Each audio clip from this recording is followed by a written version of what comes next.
ਜਸ TV ਦੇਖ ਰਹੇ ਤੁਸੀਂ, ਮੈਂ KP Singh to the point ਤੁਹਾਡਾ ਸਭ ਦਾ ਸਵਾਗਤ ਕਰਦਾ।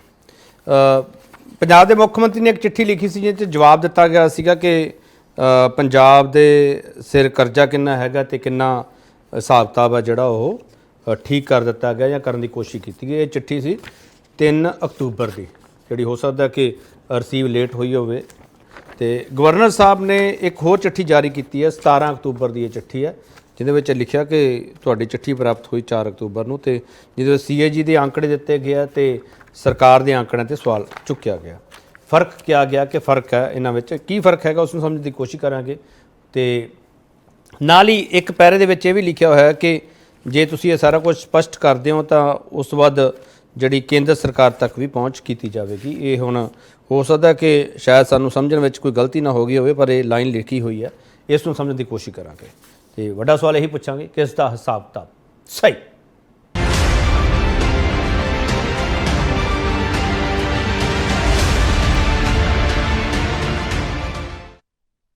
ਵੱਡਾ ਸਵਾਲ ਇਹ ਪੁੱਛਾਂਗੇ, ਵਹੀ ਖਾਤਿਆਂ ਦਾ ਵਿਵਾਦ ਮੁੱਕਣ ਤੋਂ ਬਾਅਦ ਕੀ ਪੰਜਾਬ ਦੀ ਬਾਂਹ ਫੜੇਗੀ ਕੇਂਦਰ ਸਰਕਾਰ? ਇਸ ਸਵਾਲ ਤੇ ਬਹਿਸ ਹੋਵੇਗੀ। ਜਿਹੜਾ ਪੈਨਲ ਸਾਡੇ ਨਾਲ ਤਾਰਫ ਕਰਾ ਰਹੇ हैं डॉक्टर राजीव खोसला इकोनॉमिस्ट ने। डॉक्टर खोसला ਤੁਹਾਡਾ बहुत स्वागत है। एडवोकेट जसतेज सिंह आम आदमी पार्टी स्पोक्सपर्सन है। मिस्टर जसतेज ਤੁਹਾਡਾ बहुत स्वागत है।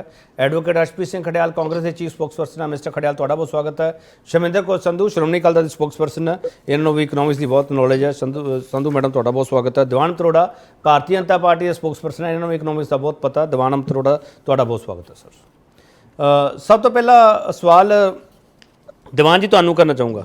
दिवान जी ਜਿਹੜਾ ਰਾਜਪਾਲ ਹਰਾਂ ਨੇ ਇਹ ਸਵਾਲ ਕੀਤਾ ਤੇ 10,000 ਕਰੋੜ ਵਾਲਾ, ਇਹ ਸਵਾਲ ਤੁਹਾਨੂੰ ਸਹੀ ਲੱਗਦਾ ਪਿਆ ਦਿਵਾਨ ਜੀ?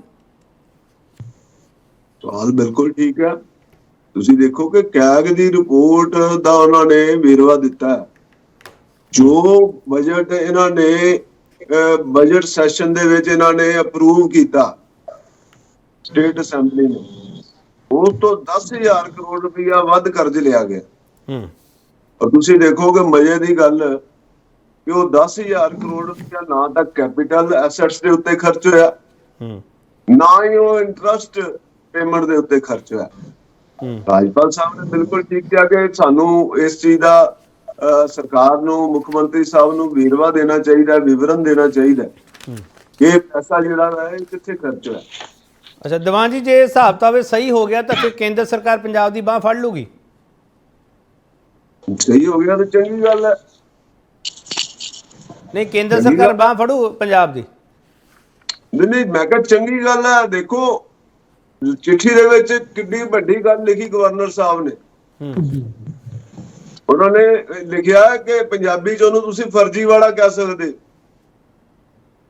ਅੱਛਾ, ਇਹ ਬੜਾ ਵੱਡਾ ਇੱਕ ਫਰਜ਼ੀਵਾੜਾ ਹੈ। ਇਹ ਫਰਜ਼ੀਵਾੜਾ ਕੀਤਾ ਪੰਜਾਬ ਸਰਕਾਰ ਨੇ, ਤੁਸੀਂ ਇਹ ਕਹਿਣਾ ਚਾਹ ਰਹੇ ਹੋ ਦਿਵਾਨ ਜੀ? ਉਹਨੂੰ ਐਕਸਪਲੇਨ ਕਰਨਾ ਚਾਹੀਦਾ ਸਰਕਾਰ ਨੂੰ। ਠੀਕ ਹੈ, ਸਰਕਾਰ ਨੂੰ ਐਕਸਪਲੇਨ ਕਰਨਾ ਚਾਹੀਦਾ। ਚਲੋ ਦਿਵਾਨ ਜੀ, ਮੈਂ ਇਹ ਸਵਾਲ ਕਰ ਲੈਣਾ ਆਮ ਆਦਮੀ ਪਾਰਟੀ ਨੂੰ। ਮੈਨੂੰ ਇੱਕ ਚੀਜ਼ ਦਾ ਜਵਾਬ ਦੇ ਦਿਓ, ਜਿਹੜੀ ਗਵਰਨਰ ਸਾਹਿਬ ਨੇ ਆਪਣੀ ਚਿੱਠੀ ਵਿੱਚ ਲਿਖੀ ਹੈ, ਇਹ ਸਾਰਾ ਜਿਹੜਾ ਵਹੀ ਖਾਤਾ ਦਰੁਸਤ ਹੋਣ ਤੋਂ ਬਾਅਦ ਕੀ ਕੇਂਦਰ ਸਰਕਾਰ ਪੰਜਾਬ ਦੀ ਬਾਂਹ ਫੜ ਲੂ ਦਿਵਾਨ ਜੀ? ਮੈਂ ਕਹਿੰਦਾ ਜੀ ਹਿਸਾਬ ਤਾਂ ਦੇਖੋ, ਤੁਹਾਡੀ ਜੇਬ 'ਚ ਕਿੰਨੇ ਪੈਸੇ ਆ, ਤੁਸੀਂ ਸ਼ਾਮ ਨੂੰ ਕਿੰਨੇ ਖਰਚੇ, ਬੈਲੈਂਸ ਤਾਂ ਮਿਲਣਾ ਚਾਹੀਦਾ ਕਿ ਨਹੀਂ ਮਿਲਣਾ ਚਾਹੀਦਾ? ਸਰ ਮੈਂ ਕੇਂਦਰ ਸਰਕਾਰ ਵਾਲਾ ਸਵਾਲ ਕਰ ਰਿਹਾ। ਮੈਂ ਕੇਂਦਰ ਸਰਕਾਰ ਦੀ ਗੱਲ ਕਰਦਾ ਵਾਂ। ਇੱਕ ਬਾਪੂ ਨੂੰ ਵੀ ਪੁੱਤ ਉਹੀ ਚੰਗਾ ਲੱਗਦਾ ਜਿਹੜਾ ਹਿਸਾਬ ਕਿਤਾਬ ਰੱਖੇ। ਚਲੋ ਠੀਕ ਹੈ। ਜਸਤੇਜ ਸਿੰਘ ਦੀਵਾਨ ਤरोड़ा ਜੀ ਨੇ ਸਿੱਧਾ ਸਵਾਲ ਕੀਤਾ, ਫਰਜ਼ੀਵਾੜਾ ਜਵਾਬ ਦਿਓ।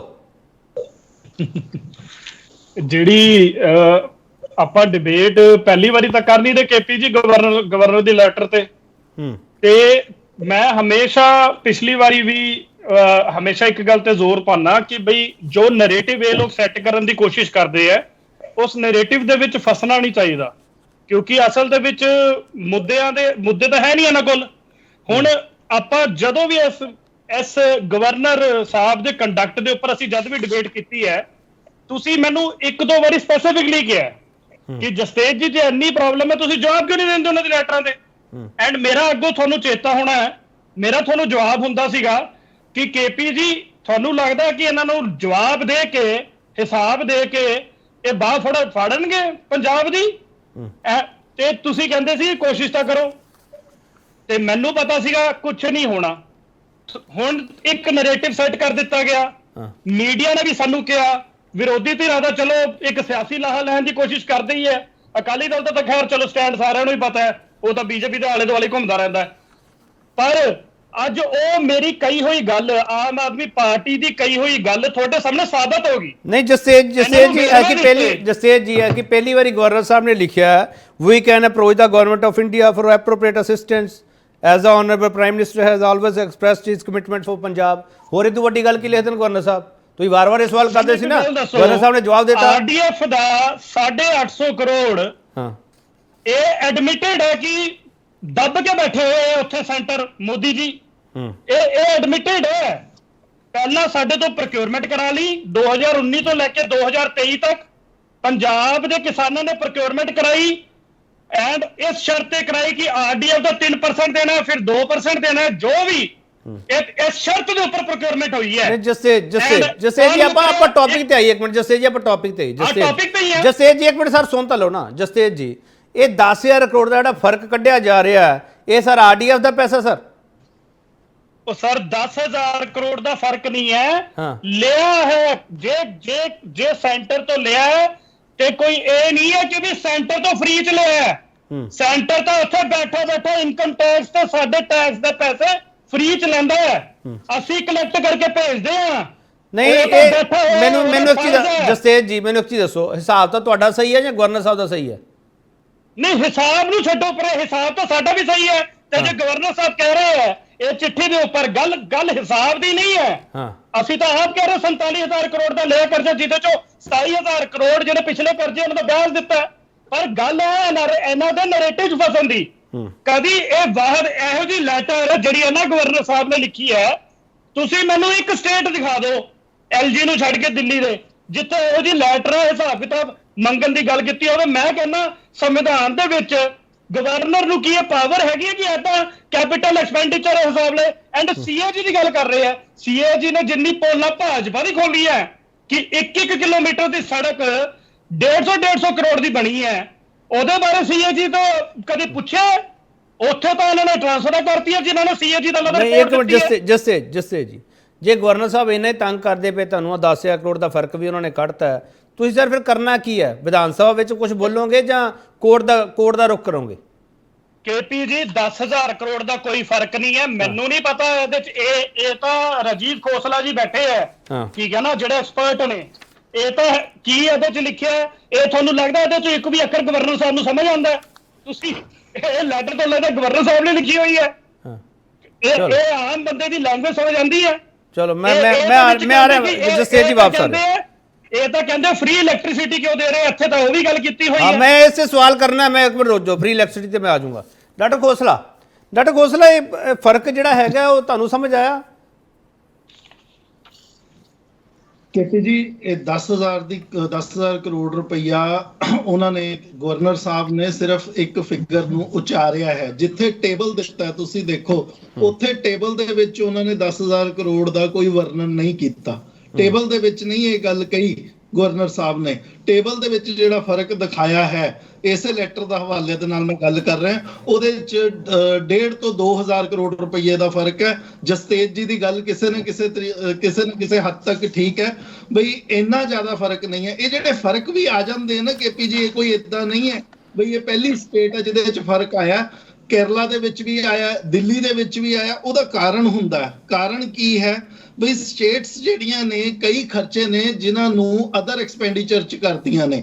And not only state, central government is doing the same. ਜੇ ਅਸੀਂ ਸੈਂਟਰਲ ਗਵਰਨਮੈਂਟ ਦੇ ਅਕਾਊਂਟਸ ਵੀ ਚੱਕ ਕੇ ਦੇਖਾਂਗੇ, ਸੈਂਟਰ ਸਰਕਾਰ ਜਿਹੜੀ ਹੈ ਉਹ ਵੀ ਅਦਰ ਐਕਸਪੈਂਡੀਚਰ ਦੇ ਵਿੱਚ ਕਰ ਲੈਂਦੀ ਹੈ। ਮਿਸਾਲ ਦੇ ਤੌਰ ਤੇ ਮੈਂ ਦੱਸਦਾ, ਜਿੱਦਾਂ ਕਿਸੇ ਕਾਰਾਂ ਦਾ ਖਰਚਾ, AC ਦੀ ਰਿਪੇਅਰ ਦਾ ਖਰਚਾ, ਆਫਿਸ ਦੀ ਰਿਪੇਅਰ ਦਾ ਖਰਚਾ, ਇਹ ਕੁਝ ਇਦਾਂ ਦੇ ਖਰਚੇ ਨੇ ਜਿਨ੍ਹਾਂ ਨੂੰ ਅਦਰ ਐਕਸਪੈਂਡੀਚਰ ਦੇ ਵਿੱਚ ਸ਼ੋ ਕੀਤਾ ਜਾਂਦਾ।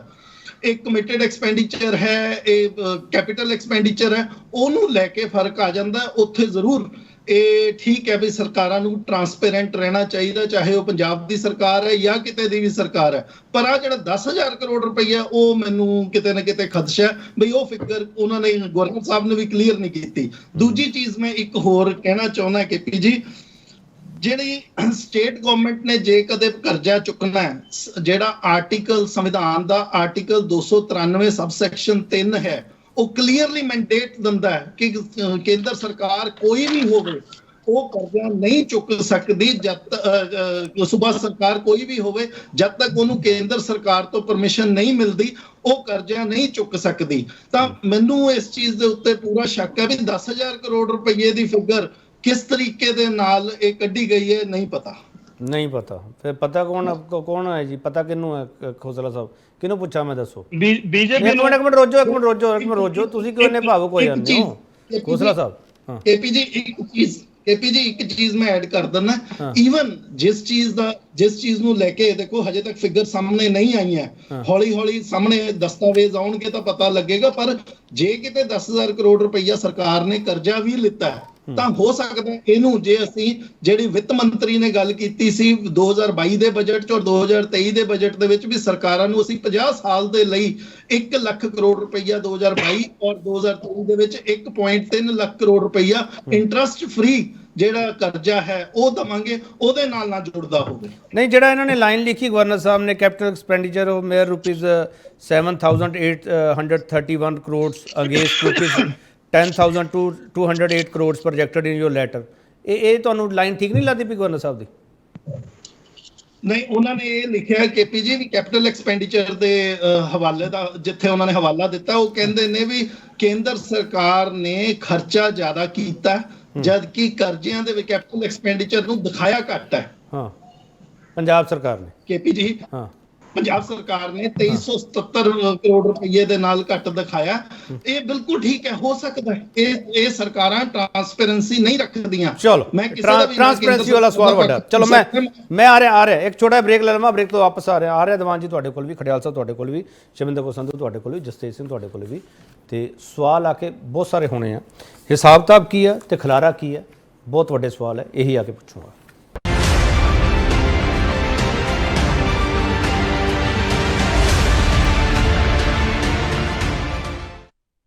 ਹਿਸਾਬ ਕਿਤਾਬ ਕਿਸ ਦਾ ਸਹੀ, ਵੱਡਾ ਸਵਾਲ ਅਸੀਂ ਪੁੱਛ ਰਹੇ ਹਾਂ। ਵਹੀ ਖਾਤਿਆਂ ਦਾ ਵਿਵਾਦ ਮੁੱਕਣ ਤੋਂ ਬਾਅਦ ਕੀ ਪੰਜਾਬ ਦੀ ਬਾਂਹ ਫੜੇਗੀ ਕੇਂਦਰ ਸਰਕਾਰ? ਇਸ ਸਵਾਲ ਤੇ ਅਸੀਂ ਵਾਪਸ ਆਏ ਹਾਂ।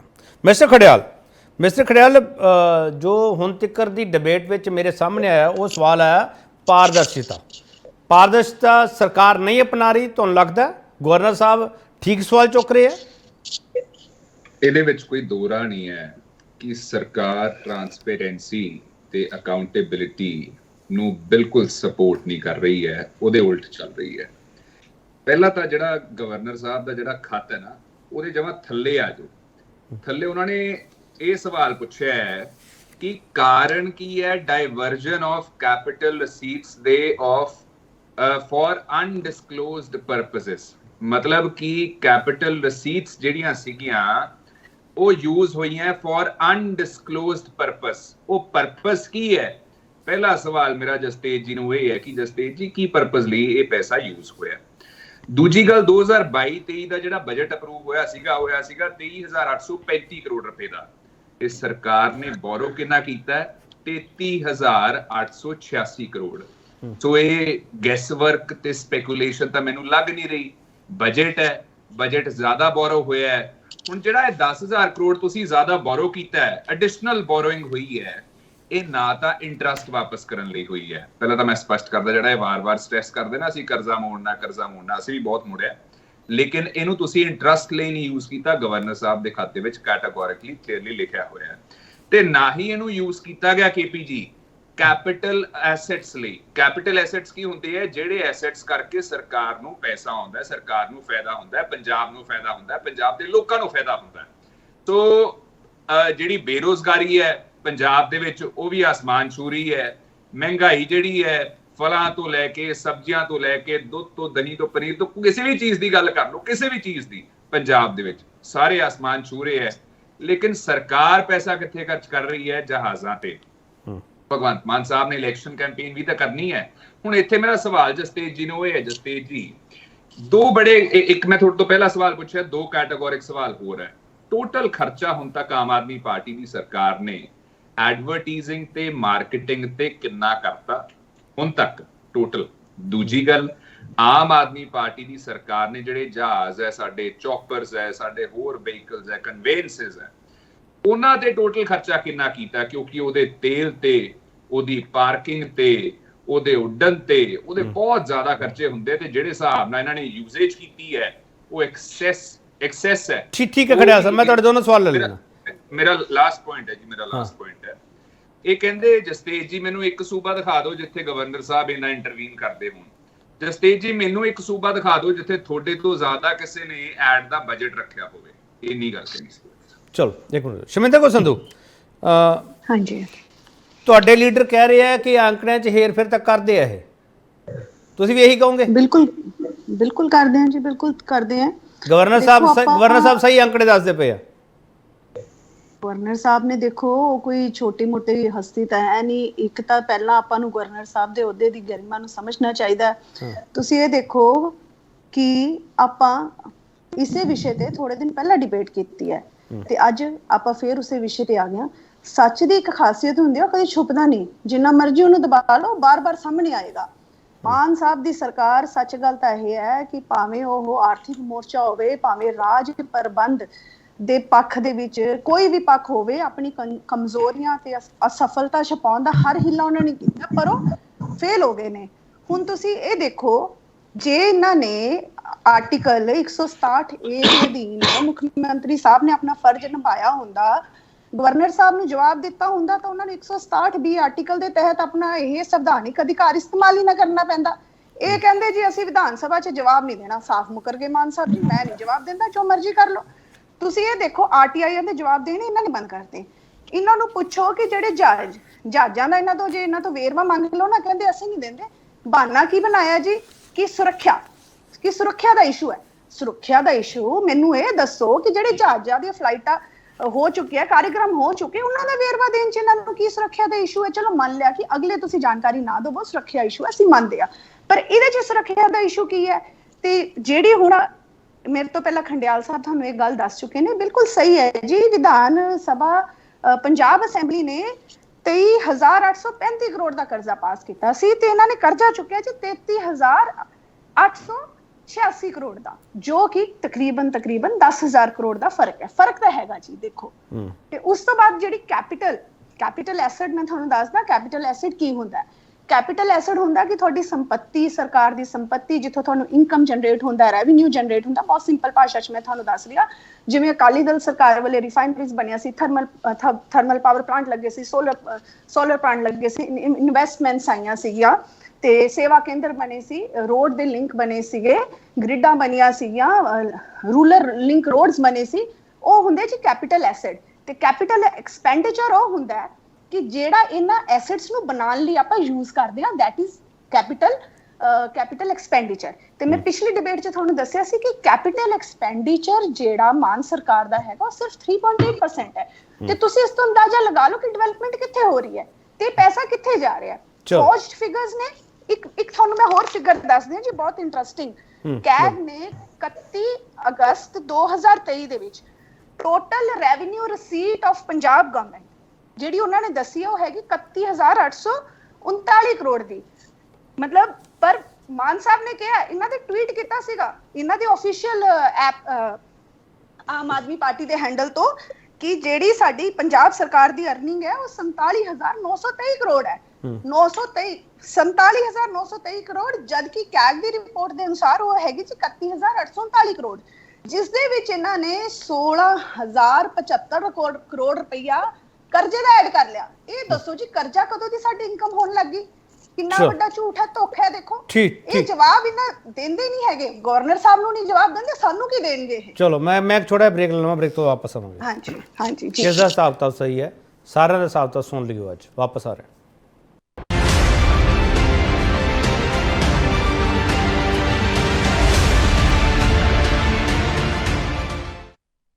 ਮੁੜ ਤੋਂ ਤੁਹਾਡਾ ਸਵਾਗਤ ਕਰਦੇ ਹਾਂ। ਵੱਡਾ ਸਵਾਲ ਅਸੀਂ ਇਹ ਪੁੱਛ ਰਹੇ ਹਾਂ, ਵਹੀ ਖਾਤਿਆਂ ਦਾ ਵਿਵਾਦ ਮੁੱਕਣ ਤੋਂ ਬਾਅਦ ਕੀ ਪੰਜਾਬ ਦੀ ਬਾਂਹ ਫੜੇਗੀ ਕੇਂਦਰ ਸਰਕਾਰ? ਜਸਤੇਜ ਜੀ, ਇੱਕ ਇਹਨਾਂ ਨੇ ਸਵਾਲ ਕੀਤਾ, ਕਾਂਗਰਸ ਨੇ ਅਨਡਿਸਕਲੋਜ਼ਡ ਪਰਪਸਸ, ਨਾਲ ਹੀ ਇਹਨਾਂ ਨੇ ਸਵਾਲ ਕੀਤਾ ਜਹਾਜ਼ਾਂ ਵਾਲਾ, ਨਾਲ ਹੀ ਸਵਾਲ ਕਰਤਾ ਇਸ਼ਤਿਹਾਰਾਂ ਵਾਲਾ। ਮੈਨੂੰ ਇਹ ਲੱਗਦਾ ਉਹਨੂੰ ਜੋੜ ਕੇ ਫਿਰ ਅਨਡਿਸਕਲੋਜ਼ ਵਾਲਾ ਸਵਾਲ ਕਰ ਰਹੇ ਤੁਹਾਨੂੰ। ਜਸਤੇਜ ਜੀ, ਤੁਹਾਨੂੰ ਵੀ ਇਉਂ ਲੱਗਦਾ? ਪਹਿਲਾਂ ਤਾਂ ਵਧਾਈਆਂ। ਹੁਣ ਖਡਿਆਲ ਸਾਹਿਬ ਸੀਏ ਵੀ ਬਣ ਗਏ, ਹੁਣ ਅਗਲੀ ਵਾਰ ਮੈਨੂੰ ਲੱਗਦਾ ਖੋਸਲਾ ਸਾਹਿਬ ਨੂੰ ਲਿਆਉਣ ਦੀ ਲੋੜ ਨਹੀਂ, ਹੁਣ ਤਾਂ ਉਹਨਾਂ ਦੀ ਹੱਥ ਤੇ ਖਡਿਆਲ ਸਾਹਿਬ ਨੂੰ ਲਿਆਓ। ਸਿੱਖ ਰਹੇ ਹਾਂ ਸੋ ਬਟ ਗੱਲ ਦੇਖੋ, ਮੈਂ ਤੁਹਾਨੂੰ ਇੱਕ ਗੱਲ ਦੱਸਦਾ, ਮੈਂ ਲੈਟਰ ਪੜ੍ਹ ਰਿਹਾ ਸੀਗਾ ਤੇ ਮੈਂ ਪਹਿਲੇ ਸੈਗਮੈਂਟ 'ਚ ਵੀ ਇਹ ਗੱਲ ਕਹੀ ਸੀ, ਹੁਣ ਵੀ ਕਹਿ ਰਿਹਾ, ਜੇ ਇਹਦੇ 'ਚੋਂ ਇੱਕ ਵਰਡ ਵੀ ਜੇ ਵਾਕਿਆ 'ਚ ਗਵਰਨਰ ਸਾਹਿਬ ਨੂੰ ਆਪ ਵੀ ਸਮਝ ਆਇਆ ਹੋਵੇ ਨਾ, ਬਹੁਤ ਵੱਡੀ ਗੱਲ ਹੈ। ਜਸੇ ਜੀ ਛੱਡੋ ਨਾ ਸਰ ਇਸ ਚੀਜ਼ ਨੂੰ, ਗਵਰਨਰ ਸਾਹਿਬ ਨੂੰ ਸਮਝ ਆਇਆ ਨਹੀਂ ਆਇਆ ਸਰ, ਮੇਰਾ ਸਵਾਲ ਇਹ ਨਹੀਂ, ਮੈਨੂੰ ਤਾਂ ਇਹ ਦੱਸੋ ਸਰ ਅਨਡਿਸਕਲੋਜ਼ ਦਾ ਮਤਲਬ ਕੀ ਹੈ ਸਰ? ਸਰ ਅਨਡਿਸਕਲੋਜ਼ਡ ਸੀਏ ਸਾਹਿਬ ਇੱਥੇ ਖੋਸਲਾ ਸਾਹਿਬ ਬੈਠੇ ਹੈ, ਜਿਵੇਂ ਉਹਨਾਂ ਨੇ ਦੱਸਿਆ, ਮੈਂ ਉਹਨਾਂ ਨੂੰ ਸੁਣ ਰਿਹਾ ਸੀਗਾ, ਠੀਕ ਹੈ ਨਾ। ਅਨਡਿਸਕਲੋਜ਼ਡ ਦੇ ਵਿੱਚ ਉਹ ਕਹਿ ਰਹੇ ਕਿ ਵੀ ਜਿਹੜੇ ਮਿਸਲੇਨੀਅਸ ਖਰਚੇ ਨੇ ਉਹ ਪਾ ਦਿੱਤੇ ਜਾਂਦੇ ਆ, ਜਿਵੇਂ ਏਸੀ ਦੀ ਰਿਪੇਅਰ ਹੋ ਗਈ, ਜਿਵੇਂ ਅਲੱਗ-ਅਲੱਗ ਥਾਵਾਂ ਤੇ ਲੱਗਦਾ, ਉਹ ਅਨਡਿਸਕਲੋਜ਼ ਪਾਏ ਜਾਂਦੇ ਆ। ਜੇ ਕੋਈ ਪ੍ਰੋਬਲਮ ਹੈਗੀ ਹੈ ਖਡਿਆਲ ਸਾਹਿਬ ਨੂੰ, ਖਡਿਆਲ ਸਾਹਿਬ ਇਜ਼ ਮੋਸਟ ਵੈਲਕਮ, ਅਸੈਂਬਲੀ ਦੇ ਵਿੱਚ ਪੁੱਛ ਲੈਣ, ਇਹਨਾਂ ਨੂੰ ਕਿੰਨੇ ਰੋਕਿਆ? ਨਹੀਂ, ਅਕਾਲੀ ਦਲ ਵੀ ਇਹ ਸਵਾਲ ਕਰਦਾ ਪਿਆ, ਅਕਾਲੀ ਦਲ ਵੀ ਇਹ ਸਵਾਲ ਕਰਦਾ ਪਿਆ, ਦੱਸੋ ਅਕਾਲੀ ਦਲ, ਜਸਟੇਜ ਜੀ ਅਕਾਲੀ ਦਲ ਵੀ ਇਹ ਸਵਾਲ ਕਰਦਾ ਪਿਆ ਕਿ ਜਹਾਜ਼ ਦੇ ਖਰਚਿਆਂ ਵਾਲਾ ਸਵਾਲ ਕਿਉਂ ਆ ਰਿਹਾ ਵਾਰ-ਵਾਰ? ਹਾਂ, ਮੈਂ ਜਹਾਜ਼ ਤੇ ਹੁਣ ਚਲੋ ਹੁਣ ਮੇਰੀ ਗੱਲ ਸੁਣੋ, ਜੇ ਅੱਜ ਭਗਵੰਤ ਸਿੰਘ ਮਾਨ ਹੋਣਾ ਨੂੰ ਬਾਹਰਲੇ ਸਟੇਟਾਂ ਦੇ ਵਿੱਚ ਜੇ ਇਲੈਕਸ਼ਨ ਕੈਂਪੇਨ ਵਾਸਤੇ ਜਾਂਦੇ ਆ ਤੇ ਇਹ ਲੋਕ ਕਿਉਂ ਛੱਡ ਰਹੇ ਆ? ਉੱਥੇ ਜਦੋਂ ਇੰਡੀਆ ਅਲਾਈਅੰਸ ਦੀ ਹੁੰਦੀ ਆ ਮੀਟਿੰਗ ਤੇ ਪੰਜਾਬ ਦਾ ਇੱਕ ਵੀ ਲੀਡਰ ਉੱਥੇ ਨਹੀਂ ਸੱਦਿਆ ਜਾਂਦਾ। ਇਹ ਤਾਂ ਇਹਨਾਂ ਦੀ ਹਾਲਾਤ ਹੋਈ ਪਈ ਹੈ। ਅੱਜ ਤੁਸੀਂ ਆਹ ਦੇਖੋ ਕਿ ਜੁਆਇਨਿੰਗ ਕਰਵਾ ਰਹੇ ਆ ਮੁਹਾਲੀ ਦੇ ਵਿੱਚ ਰਾਜਾ ਵੜਿੰਗ ਜੀ, ਜਿਨ੍ਹਾਂ ਨੂੰ ਉਹਨਾਂ ਨੇ ਆਪ ਹੀ ਕੱਢਿਆ ਸੀਗਾ, ਤੇ ਉੱਥੇ ਜਿਨ੍ਹਾਂ ਨੂੰ ਡਿਪਟੀ ਮੇਅਰ ਨੂੰ ਬਾਹਰ ਕੱਢਿਆ ਸੀਗਾ, ਉਹਦੇ ਘਰੇ ਪ੍ਰਤਾਪ ਬਾਜਵਾ ਪਹੁੰਚ ਗਏ ਤੇ ਜ਼ਬਰਦਸਤੀ ਗੱਲ ਘੋਟ ਕੇ ਅੱਜ ਉਹਨਾਂ ਦੀ ਜੁਆਇਨਿੰਗ ਵੀ ਕਰਵਾ ਲਈ। ਸੋ ਇਹ ਕਾਂਗਰਸ ਨਾ ਇਹ ਗੱਲਾਂ ਨਾ ਕਰੇ, ਠੀਕ ਹੈ ਨਾ। ਐਂਡ ਜਿਹੜੀ ਇਹ ਗੱਲ ਕਰ ਰਹੇ ਸੀਗੇ, ਮੇਰੀ ਭੈਣ ਕਹਿ ਰਹੇ ਸੀ ਸ਼ਮਿੰਦਰ ਕੌਰ ਜੀ, ਇਹਨਾਂ ਨੇ ਰੂਰਲ ਇਹ ਬਣਾਇਆ। ਭੈਣੇ ਮੇਰੀ ਹੱਥ ਜੋੜ ਕੇ ਬੇਨਤੀ ਹੈ, ਜਦੋਂ ਰੂਰਲ ਰੋਡ ਬਣਦੀ ਹੈ ਉਹਦੇ ਵਾਸਤੇ ਹੀ RDF ਹੁੰਦਾ ਹੈ, ਠੀਕ ਹੈ ਨਾ। ਐਂਡ 1983 ਦੇ ਵਿੱਚ ਜਦੋਂ ਐਕਟ ਆਇਆ ਸੀਗਾ ਨਾ, ਪੰਜਾਬ ਪ੍ਰੋਕਿਊਰਮੈਂਟ ਲੀਵਾਈ ਆਰਡਰ 1983, ਜਦੋਂ ਪੰਜਾਬ ਨੇ ਪੂਰੇ ਦੇਸ਼ ਦੀ ਬਾਹ ਫੜੀ ਸੀਗੀ, ਜਦੋਂ ਉਸ ਤੋਂ ਪਹਿਲਾਂ ਪੰਜਾਬ ਦੇ ਵਿੱਚ ਹਰ ਟਾਈਪ ਦੀ ਖੇਤੀ ਹੁੰਦੀ ਸੀਗੀ। 1983 ਦੇ ਵਿੱਚ ਪੰਜਾਬ ਨੂੰ ਹੀ 2 ਟਾਈਪ ਦੀ ਖੇਤੀ ਦੇ ਉੱਪਰ ਲਗਾ ਦਿੱਤਾ ਗਿਆ ਤਾਂ ਕਿ ਸਾਰੇ ਦੇਸ਼ ਦਾ ਢਿੱਡ ਭਰੇ। ਠੀਕ ਹੈ ਜੱਸੇ, 1983 ਪੰਜਾਬ ਪ੍ਰੋਕਿਊਰਮੈਂਟ ਲੀਵਾਈ ਆਰਡਰ ਦੀ ਮੈਂ ਗੱਲ ਕਰ ਰਿਹਾ ਭੈਣੇ, ਉਹਦੇ ਵਿੱਚ RDF ਦੀ ਸ਼ੁਰੂਆਤ ਹੋਈ ਹੈ, ਜਿਹੜਾ ਕਿ ਹੁਣ ਸਟੇਟ ਨੂੰ ਜੱਸੇ ਜੀ, ਮੈਂ ਆ ਰਿਹਾ ਜੱਸੇ ਜੀ, ਜੱਸੇ ਜੀ ਇੱਕ ਮਿੰਟ ਸੁਣਤਾ ਲਾਉਣਾ ਜੱਸੇ ਜੀ, ਆਪ ਲੰਬਾ ਹੋ ਜਾਂਦਾ ਕੰਮ। ਜੱਸੇ ਜੀ ਆਪਾਂ ਛੋਟਾ ਆਰਗੂਮੈਂਟ ਕਰੀਏ, ਜ਼ਿਆਦਾ ਵਧੀਆ। ਜੱਸੇ ਜੀ ਮੈਨੂੰ ਇੱਕ ਚੀਜ਼ ਦੱਸੋ, ਤੁਸੀਂ ਹੁਣ ਗਵਰਨਰ ਸਾਹਿਬ ਨੂੰ ਜਵਾਬ ਦਿਓਗੇ ਲਿਖਤੀ? ਦੇਖੋ ਜੀ, that is totally the prerogative of ਮਾਨ ਸਾਹਿਬ, ਠੀਕ ਹੈ ਨਾ। ਹੁਣ ਮੈਂ ਤੁਹਾਨੂੰ ਇੱਕ ਗੱਲ ਇੱਕ ਛੋਟੀ ਜਿਹੀ ਦੱਸਦਾ। ਹੁਣ ਗਵਰਨਰ ਸਾਹਿਬ ਇਸ ਵੇਲੇ ਮਤਲਬ ਉਹ ਥੋੜੇ ਜਿਹੇ ਨਾਰਾਜ਼ ਹੋਏ ਬੈਠੇ ਆ, ਕਿਉਂਕਿ ਪਹਿਲਾਂ ਤਾਂ ਗਵਰਨਰ ਸਾਹਿਬ ਨੇ ਇੱਕ ਚਿੱਠੀ ਇਸ਼ੂ ਕਰਤੀ, ਠੀਕ ਹੈ ਨਾ, ਉਹ ਵੀ ਅੰਡਰ ਸੈਕਟਰੀ ਦਾ। ਉਹਨਾਂ ਨੇ ਕੀ ਕੀਤੀ ਕਿ ਸੈਸ਼ਨ ਜਿਹੜਾ ਇਲੀਗਲ ਹੋਏਗਾ। ਹੁਣ ਕੈਬਨਿਟ ਨੇ ਮਤਾ ਪਾਸ ਕਰਤਾ, ਠੀਕ ਹੈ ਨਾ, ਕਿ ਵੀ ਕੈਬਨਿਟ ਦਾ ਡਿਸੀਜਨ ਜੋ ਹੈ ਉਹ ਗਵਰਨਰ ਦੇ ਉੱਪਰ ਜਿਹੜਾ ਹੈ ਉਹ ਕੰਪਲਸਰੀ ਹੁੰਦਾ, ਉਹ ਉਹਨਾਂ ਪਰ ਲਾਗੂ ਹੁੰਦਾ। ਹੁਣ ਉਹ ਐਡੇ ਜ਼ਿਆਦਾ ਨਾਰਾਜ਼ ਹੋਏ ਬੈਠੇ ਆ ਕਿ CAG ਦਾ ਹਵਾਲਾ ਦੇ ਕੇ ਇਹੋ ਜਿਹੀ ਲੈਟਰ ਇਸ਼ੂ ਕਰੀ ਜਾਂਦੇ ਆ। ਪਰ ਮੈਂ ਦੇਖੋ 1 ਮਿੰਟ, ਮੈਂ ਸਿਰਫ ਤੁਹਾਡਾ ਸਿਰਫ 10 ਸੈਕਿੰਡ ਲਊਂਗਾ। ਮੈਂ ਪਹਿਲੇ ਸੈਗਮੈਂਟ ਦੀ ਗੱਲ ਦੁਬਾਰਾ ਰਿਪੀਟ ਕਰ ਰਿਹਾ। ਮੈਂ ਤੁਹਾਨੂੰ ਪਹਿਲਾਂ ਕਹਿੰਦਾ ਸੀਗਾ ਕਿ ਇਹਨਾਂ ਨੂੰ ਲੈਟਰ ਦੇਣ ਦਾ, ਨਾਲ ਜਵਾਬ ਦੇਣ ਦਾ ਕੋਈ ਫਾਇਦਾ ਨਹੀਂ, ਇਹਨਾਂ ਨੇ ਪੰਜਾਬ ਦੀ ਬਾਹ ਕਦੀ ਨਹੀਂ ਫੜਨੀ, ਇਹਨਾਂ ਨੇ ਲੈਟਰ ਦੇ ਅੱਗੇ ਹੋਰ ਲੈਟਰ ਦੇ ਦੇਣੀ ਹੈ। ਇਹ ਤੁਹਾਨੂੰ ਲੱਗਦਾ ਇਹਨਾਂ ਨੂੰ ਜਵਾਬ ਦੇਣ ਦਾ ਕੋਈ ਫਾਇਦਾ ਹੋਣਾ? ਚਲੋ, ਜੇ ਇਹਨਾਂ ਨੇ ਪੰਜਾਬ ਦੀ ਬਾਹ ਫੜਨੀ ਹੁੰਦੀ ਤਾਂ ਹਜੇ ਤੱਕ RDF ਦੇ ਪੈਸੇ ਜਿਹੜੇ ਦੱਬ ਕੇ ਬੈਠੀ ਹੈ ਸੈਂਟਰ, ਹਜੇ ਤੱਕ ਦੇ ਦਿੰਦੀ। ਚਲੋ, ਤੁਸੀਂ ਸੁਪਰੀਮ ਕੋਰਟ ਚਲੇ ਗਏ ਨਾ, ਗਵਰਨਰ ਸਾਹਿਬ ਇਹ ਕਹਿੰਦੇ ਨਾ ਜਾਂਦੇ ਕੋਰਟ, ਗਵਰਨਰ ਸਾਹਿਬ ਦੇ ਥਰੂ ਚਲੇ ਜਾਂਦੇ। ਕੋਰਟ ਨੇ ਕਿਹੜਾ ਮਨਾ ਕੀਤਾ ਹੈ? ਸਾਨੂੰ ਐਂਡ ਜਾਣਾ ਪਿਆ। ਕੋਰਟ ਦੇ ਵਿੱਚ ਖਡਿਆਲ ਸਾਹਿਬ ਬੈਠੇ ਨੇ ਜੋ ਐਡਵੋਕੇਟ ਨੇ। ਕੋਰਟ ਕਦੀ ਨਹੀਂ ਇਹ ਕਹਿੰਦੀ ਕਿ ਕੋਰਟ ਦੇ ਵਿੱਚ ਜੇ ਕੁਝ ਪੈਂਡਿੰਗ ਹੈ ਤੇ ਥੱਲੇ ਦੀ ਐਡਮਿਨਿਸਟ੍ਰੇਸ਼ਨ ਜਿਹੜੀ ਹੈ ਉਹ ਆਪਣਾ ਕੰਮ ਨਾ ਕਰੇ, ਉਹ ਤਾਂ ਖੁਸ਼ ਹੁੰਦੇ ਆ। ਉਹ ਤਾਂ ਕਹਿੰਦੇ ਐਡਮਿਨਿਸਟ੍ਰੇਸ਼ਨ ਉਹ ਰਿਲੀਜ਼ ਕਰ ਦੇ, ਕੇਸ ਵਾਪਸ ਹੋ ਜਾਏਗਾ। ਚਲੋ, ਨਹੀਂ ਜਸੇ ਜੀ ਗਵਰਨਰ ਸਾਹਿਬ ਕੋਲੇ ਗਏ ਸੀ RDF ਵਾਸਤੇ? ਸਰ ਤੁਹਾਡੇ ਸਾਹਮਣੇ ਜਿਹੜੀ ਪਿਛਲੀ ਲੈਟਰ ਦਿੱਤੀ ਹੈ, ਜਿਹਦੇ ਚ ਗਵਰਨਰ ਸਾਹਿਬ ਦੇ ਕਹਿਣ ਤੇ ਵੇਰਵਾ ਦਿੱਤਾ ਹੈ, ਉਹਦੇ ਚ ਐਂਡ ਚ ਸਾਫ਼ ਲਿਖਿਆ ਹੋਇਆ ਕਿ ਮਹਾਰਾਜ RDF ਦੇ ਪੈਸੇ ਰਿਲੀਜ਼ ਕਰਵਾ ਦਿਓ। ਉੱਥੇ ਬੈਠ ਕੇ ਗਵਰਨਰ ਸਾਹਿਬ ਵਾਸਤੇ ਕਹਿਣਾ ਸੌਖਾ ਹੈ। ਉਦੋਂ ਪਹਿਲਾਂ ਤੁਸੀਂ ਸੁਪਰੀਮ ਕੋਰਟ ਚਲੇ ਗਏ ਸੀ ਨਾ। ਅਸੈਂਬਲੀ 'ਚ ਗੱਲ ਕਰਦੇ ਆ, ਚੈਲੰਜ ਕਰਦੇ ਆ ਕਿ ਗਵਰਨਰ ਸਾਹਿਬ ਕਿ CM ਸਾਹਿਬ ਬਾਹਰ ਆ ਕੇ ਗੱਲ ਕਰੋ। ਗਵਰਨਰ ਸਾਹਿਬ ਨੂੰ ਇਹ ਦੱਸੋ ਕਿ ਸੰਵਿਧਾਨ ਦੇ ਵਿੱਚ 5 ਸਾਲ ਦੀ ਪ੍ਰੋਟੈਕਸ਼ਨ ਉਹਨਾਂ ਨੂੰ ਦਿੱਤੀ ਹੋਈ ਹੈ। ਚਲੋ ਜੀ ਅਸੈਂਬਲੀ ਦੇ ਵਿੱਚ ਠੀਕ ਹੈ ਜਸੇ ਜੀ, ਰੁਕ ਜਾਓ। ਗਵਰਨਰ ਸਾਹਿਬ ਦੀ ਗੱਦੀ ਛੱਡਣ, ਬਾਹਰ ਆ ਕੇ ਗੱਲ ਕਰਕੇ ਦਿਖਾਣ। ਚਲੋ, ਇਹ ਤਾਂ ਜ਼ਿਆਦਾ ਹੀ ਮੇਰਾ ਖਿਆਲ ਓਪਨ ਚੈਲੰਜ ਹੋ ਰਿਹਾ, ਮੈਨੂੰ ਸਮਝ ਨਹੀਂ ਆ ਰਹੀ। ਸਰ ਜੇ ਮੈਂ ਤੁਹਾਨੂੰ ਇੱਕ ਗੱਲ ਦੱਸਾਂ, ਮਾਨ ਸਾਹਿਬ ਭਾਵੇਂ ਇਹਦਾ ਜਵਾਬ ਦੇਣ ਨੂੰ ਦੇਣ ਨਾ ਦੇਣ, ਮੈਂ ਤਾਂ ਪਰਸਨਲ ਤੌਰ ਤੇ ਕਹਿ ਰਿਹਾ ਕਿ ਇਹੋ ਜਿਹੀ ਲੈਟਰਾਂ ਦਾ ਬਿਲਕੁਲ ਜਵਾਬ ਦੇਣਾ ਨਹੀਂ ਬਣਦਾ, ਕਿਉਂਕਿ ਪਹਿਲੀ ਗੱਲ ਇਹੋ ਜਿਹਾ ਹਿਸਾਬ ਲੈਣ ਦੀ ਪਾਵਰ ਸੰਵਿਧਾਨ ਨੇ ਦਿੱਤੀ ਨਹੀਂ ਹੋਈ ਹੈ। ਚਲੋ ਹਾਂ ਮਿਸਟਰ ਖਟਿਆਲ। ਮੈਂ ਕਹਿੰਦਾ ਇਹ ਪਹਿਲਾਂ ਤਾਂ ਆਰਟੀਕਲ 167 ਵੀ ਪੜ੍ਹ ਲੈਣ, ਇਹਨਾਂ ਨੂੰ ਲੱਗ ਜੂਗਾ ਪਤਾ ਵੀ ਸੰਵਿਧਾਨ ਨੇ ਪੜੋ, ਆਜੋ ਪੜੋ ਵਿੱਚ ਨਾ ਬੋਲੋ। ਪੜੋ ਜੀ, ਇੱਕ ਮਿੰਟ ਜਸੇਜ ਜੀ, ਇੱਕ ਮਿੰਟ ਰੁਕ ਜਾਓ। ਸੁਣ ਲਓ, ਪੜ੍ਹ ਲਓ, ਉਹਨੂੰ 2-3 ਵਾਰੀ ਚੰਗੀ ਤਰ੍ਹਾਂ ਪੜ੍ਹੋ, ਹਿੰਦੀ ਪੰਜਾਬੀ। ਤੁਸੀਂ ਪੜੋ ਜੀ, ਪੜੋ ਸਰ, ਪੜੋ ਤੁਸੀਂ। ਆਪਾਂ ਡਾਇਰੈਕਟ ਇੱਕ ਦੂਜੇ ਨਾਲ ਆਰਗੂਮੈਂਟ ਨਾ ਕਰੀਏ ਪਲੀਜ਼, ਮੇਰੀ ਬੇਨਤੀ ਵਿੱਚ ਨਾ ਬੋਲੋ। ਹਾਂ ਮਿਸਟਰ ਖਟਿਆਲ ਆਪਣੀ ਗੱਲ ਪੂਰੀ ਕਰੋ। ਕਰੋ ਜੀ, ਕਰੋ। ਪਹਿਲਾਂ ਤਾਂ ਆ ਦੇਖੋ, ਇਹ ਇੱਥੇ ਕੀ ਲਿਖਿਆ, ਹਿੰਦੁਸਤਾਨ ਟਾਈਮ ਦੀ ਰਿਪੋਰਟ ਹੈ, ਇਹ 'ਚ ਪਤਾ ਕੀ ਲਿਖਿਆ? Jalandhar administration gets ₹2,18,000 the bill for Aam Aadmi parties leader stay at 4-star hotel. Aam Aadmi party ਦੇ ਲੀਡਰਸ ਇੱਕ 4-star ਹੋਟਲ 'ਚ ਰਹੇ ਮਹਿਜ਼ 3 ਘੰਟਿਆਂ ਲਈ। ਉਹ 'ਚ ਭਗਵੰਤ ਮਾਨ ਵੀ ਸੀਗੇ ਸਾਹਿਬ, ਕੇਜਰੀਵਾਲ ਸਾਹਿਬ ਵੀ ਸੀਗੇ, among other leaders as well. ਤੇ ਇਹ ਹੁਣ ਤੁਸੀਂ ਕਹੋਗੇ ਏਸੀ ਦਾ ਖਰਚਾ ਹੈ ਜੀ, ਇਹ ਜੀ ਜਿਹੜੀ ਮੇਨਟੇਨੈਂਸ ਹੈ ਉਹਦਾ ਖਰਚਾ ਹੈ ਜੀ। ਇਹ ਪੰਜਾਬ ਦਾ ਟੈਕਸ ਪੇਅਰ ਤੁਹਾਡੇ 3 ਘੰਟਿਆਂ ਦੇ 4-star ਹੋਟਲ ਦੇ ਸਟੇ ਦੇ ਪੈਸੇ ਕਿਉਂ ਦੇਵੇ ਜੀ? ਪਹਿਲਾ ਸਵਾਲ। ਹੁਣ ਦੂਜੀ ਚੀਜ਼ ਦੇਖੋ, ਪਹਿਲਾ ਸਵਾਲ ਇਹਨਾਂ ਦੇ ਸੁਪਰੀਮੋ ਕੇਜਰੀਵਾਲ ਸਾਹਿਬ ਦੇ ਇੱਥੇ ਲਿਖਿਆ ਹੈ ਕੇਜਰੀਵਾਲਸ ₹45 ਕਰੋੜ ਸੀ ਸ਼ੀਸ਼ ਮਹਿਲ, ₹1 ਕਰੋੜ ਲੱਗਿਆ ਪਰਦਿਆਂ ਤੇ, 6 ਕਰੋੜ ਲੱਗਿਆ ਮਾਰਬਲ ਤੇ। ਸੋ ਆਮ ਆਦਮੀ ਪਾਰਟੀ ਦੇ ਖਰਚੇ ਕਿੰਨੇ ਖੁੱਲੇ ਤੇ ਕਿੰਨੇ ਵੱਡੇ ਹੈ, ਇਹ ਤੋਂ ਤੁਸੀਂ ਹਿਸਾਬ ਲਾ ਸਕਦੇ ਹੋ, ਮੈਨੂੰ ਹੋਰ ਦਿਖਾਉਣ ਦੀ ਲੋੜ ਨਹੀਂ। ਹੁਣ ਤੀਜੀ ਗੱਲ, ਜਿੱਥੋਂ ਤੱਕ ਸੀਏ ਬਣਨ ਦੀ ਗੱਲ ਹੈ ਨਾ ਜਸਤੇਜ ਜੀ, ਮੈਂ ਤੁਹਾਡੇ ਲੀਡਰਸ ਤੋਂ ਤੇ ਤੁਹਾਡੇ ਤੋਂ ਸਿੱਖ ਰਿਹਾ ਹਾਂ, ਲੇਕਿਨ ਇਹਨਾਂ ਨੇ ਜਵਾਕਾਂ ਵਾਲੀ ਗੱਲ ਕੀ ਕੀਤੀ? ਕੇਪੀ ਜੀ ਕਹਿੰਦੇ ਸਵਾਲ ਪੁੱਛਣਾ ਤਾਂ ਅਸੈਂਬਲੀ ਦੇ ਵਿੱਚ ਪੁੱਛ ਲਓ, ਡਿਬੇਟ 'ਚ ਕਰਨ ਕੀ ਆਏ ਆ? ਫਿਰ ਜੇ ਸਵਾਲਾਂ ਦੇ ਜਵਾਬ ਹੀ ਨਹੀਂ ਤੁਹਾਡੇ ਕੋਲੇ ਹੈਗੇ, ਫਿਰ ਡਿਬੇਟ 'ਚ ਆਏ ਨਾ ਕਰੋ। ਅਗਲੀ ਗੱਲ ਸੁਣੋ, ਹੁਣ ਮੈਂ ਇਹਨਾਂ ਨੂੰ ਸਵਾਲ ਪੁੱਛਦਾ ਹਾਂ ਕਿ ਆਮ ਆਦਮੀ ਪਾਰਟੀ ਦੀ ਸਰਕਾਰ ਨੇ ਪਹਿਲਾਂ ਵੀ ਗਵਰਨਰ ਸਾਹਿਬ ਲਈ ਅਪਮਾਨਜਨਕ ਸ਼ਬਦ ਵਰਤੇ ਹੈ, ਡੈਰੋਗੇਟਰੀ ਸ਼ਬਦ ਵਰਤੇ ਆ, ਜਸਤੇਜ ਜੀ ਨੇ ਵੀ ਵਰਤੇ ਹੈ। ਕਹਿੰਦੇ ਗਵਰਨਰ ਨੂੰ ਤੁਹਾਨੂੰ ਲੱਗਦਾ ਸਮਝ ਆਉਂਦਾ ਹੋਊਗਾ? ਮਤਲਬ ਐਸੀ ਭਾਸ਼ਾ ਜੇ ਇੱਕ ਹੈਡ ਆਫ ਦ ਸਟੇਟ, ਇੱਕ ਕਨਸਟੀਟਿਊਸ਼ਨਲ ਪੋਸਟ ਤੇ ਬੈਠੇ ਇੰਡੀਵਿਜੂਅਲੀ ਆਮ ਆਦਮੀ ਪਾਰਟੀ ਵਰਤ ਸਕਦੀ ਹੈ, ਤਾਂ ਆਮ ਲੋਕਾਂ ਬਾਰੇ ਇਹਨਾਂ ਦੇ ਵਿਚਾਰ, ਇਹਨਾਂ ਦੀ ਭਾਸ਼ਾ ਦਾ ਤੁਸੀਂ ਹਿਸਾਬ ਲਾ ਸਕਦੇ ਹੋ। ਮਾਨ ਸਾਹਿਬ ਨੇ ਵੀ ਪਹਿਲਾਂ ਕਿਹਾ ਸੀਗਾ ਬੀਜੇਪੀ ਨੇ ਇੱਕ ਬੰਦਾ ਬਿਠਾ ਰੱਖਿਆ ਹੈ, ਲਵ ਕਰਾ ਰਹੀ ਹੈ। ਸੋ ਇਹ ਆਮ ਆਦਮੀ ਪਾਰਟੀ ਦੀ ਸਰਕਾਰ ਦੀ ਘਬਰਾਹਟ ਹੈ ਤੇ ਘਬਰਾਹਟ ਹੈ। ਲਾਸਟ ਚੀਜ਼ ਹੈ ਜੀ, ਇਹਨਾਂ ਨੇ ਇੱਕ ਇੰਡੀਆ ਅਲਾਈਅੰਸ ਦੀ ਗੱਲ ਕੀਤੀ, ਕਹਿੰਦੇ ਜੇ ਇੰਡੀਆ ਅਲਾਈਅੰਸ ਤੇ ਅਸੀਂ ਜਾ ਰਹੇ ਹਾਂ ਤੇ ਪੰਜਾਬ ਦਾ ਹੋਰ ਕੋਈ ਲੀਡਰ ਨਹੀਂ ਜਾ ਰਿਹਾ। ਪਹਿਲੀ ਗੱਲ ਤਾਂ ਮੈਂ ਤੁਹਾਨੂੰ ਦੱਸਦਾ, ਤੁਹਾਨੂੰ ਕਿਹਾ ਕਿਸੇ ਨੇ ਕਿ ਪੰਜਾਬ ਦਾ ਜਹਾਜ਼ ਲੈ ਕੇ ਜਾਓ, ਤੁਹਾਨੂੰ ਕਿਹਾ ਕਿਸੇ ਨੇ ਪੰਜਾਬ ਦਾ ਚੌਪਰ ਲੈ ਕੇ ਜਾਓ। ਮੈਂ ਕਹਿੰਦਾ ਇੰਡੀਆ ਅਲਾਈਅੰਸ ਤੋਂ ਇਲਾਵਾ ਜੇ ਤੁਸੀਂ ਕਿਤੇ ਸੂਬੇ ਜਾ ਰਹੇ ਹੋ, ਇਲੈਕਸ਼ਨ ਕੈਂਪੇਨ ਕਰਨੀ ਹੈ, ਪੰਜਾਬ ਦਾ ਹਿੱਤ ਕੰਸਰਨ ਨਹੀਂ ਹੈ, ਪੰਜਾਬ ਦੇ ਲੋਕਾਂ ਦਾ ਵੈਲਫੇਅਰ ਕੰਸਰਨ ਨਹੀਂ ਹੈ, ਤਾਂ ਉੱਥੇ ਪੰਜਾਬ ਦੇ ਲੋਕ ਤੁਹਾਡੇ ਜਹਾਜ਼ ਦਾ ਖਰਚਾ ਕਿਉਂ ਚੱਕਣ? ਪੰਜਾਬ ਦੇ ਲੋਕ ਤੁਹਾਡੇ ਚੌਪਰਾਂ ਦਾ ਖਰਚਾ ਕਿਉਂ ਚੱਕਣ? ਦੱਸੋ ਆਪਦੇ ਕਰਕੇ ਜਾਓ। ਠੀਕ ਇੱਕ ਮਿੰਟ ਪਲੀਜ਼ ਮੈਂ ਜਵਾਬ ਦੇ ਦਾਂ ਜੀ। ਇੱਕ ਮਿੰਟ ਜਸਤੇਜ ਜੀ, ਜਸਤੇਜ ਜੀ ਰੁਕ ਜਾਓ ਪਲੀਜ਼। ਜਸਤੇਜ ਇੱਕ ਮਿੰਟ, ਖਟਿਆਲ ਸਾਹਿਬ, ਜਸਤੇਜ ਜੀ ਦੋਨੋਂ ਰੁਕ ਜਾਓ ਪਲੀਜ਼। ਇੱਕ ਲਾਈਨ ਰਹਿ ਗਈ ਮੇਰੀ, ਇੱਕ ਲਾਈਨ ਰਹਿ ਗਈ ਖਟਿਆਲ ਸਾਹਿਬ ਦੀ, ਉਹ ਵੀ ਸੁਣ ਲਓ। ਇਹਨਾਂ ਨੇ ਇੰਡੀਆ ਅਲਾਈਅੰਸ ਦੀ ਗੱਲ ਕੀਤੀ ਸੀ ਵੀ ਲੀਡਰ ਨਹੀਂ ਕੋਈ ਜਾਂਦਾ, ਉਹ ਵੀਡੀਓ ਯਾਦ ਕਰ ਲਿਓ ਜਿੱਥੇ ਭਗਵੰਤ ਮਾਨ ਸਾਹਿਬ ਹੱਥ ਕੱਢ ਰਹੇ ਸੀ। ਠੀਕ ਹੈ ਦੀਵਾਨ ਜੀ, ਪੰਜਾਬ ਦਾ ਕੇਸ ਹੈ ਜਿਹੜਾ ਬੜਾ ਮਜ਼ਬੂਤ ਹੈ, ਜੋ ਆਰਥਿਕਤਾ ਪੱਖੋਂ ਪੰਜਾਬ ਨੂੰ ਦੇਖਿਆ ਜਾਵੇ ਤਾਂ ਆਪਾਂ ਸਿੱਧੀ ਗੱਲ ਕਿਉਂ ਨਹੀਂ ਕਰ ਰਹੇ ਕਿ ਕੇਂਦਰ ਸਰਕਾਰ ਮਦਦ ਦੇਵੇ ਪੰਜਾਬ ਨੂੰ? ਦੀਵਾਨ ਜੀ ਦੇਖੋ ਏਦਾਂ ਹੈ ਕੇਪੀ ਜੀ, ਕਿ ਇਹਨਾਂ ਨੂੰ ਪਹਿਲੀ ਗੱਲ ਤਾਂ ਗਵਰਨਰ ਸਾਹਿਬ ਦੀ ਚਿੱਠੀ ਨਹੀਂ ਸਮਝ ਆ ਰਹੀ।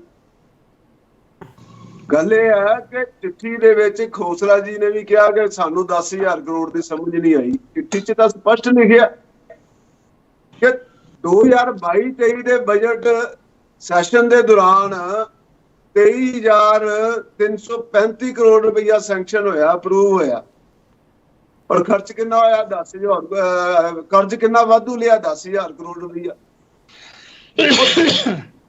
ਨਾ ਕੈਪੀਟਲ ਐਸੈਟਸ ਦੇ ਉੱਪਰ ਖਰਚ ਹੋਇਆ, ਨਾ ਖਰਚ ਹੋਇਆ।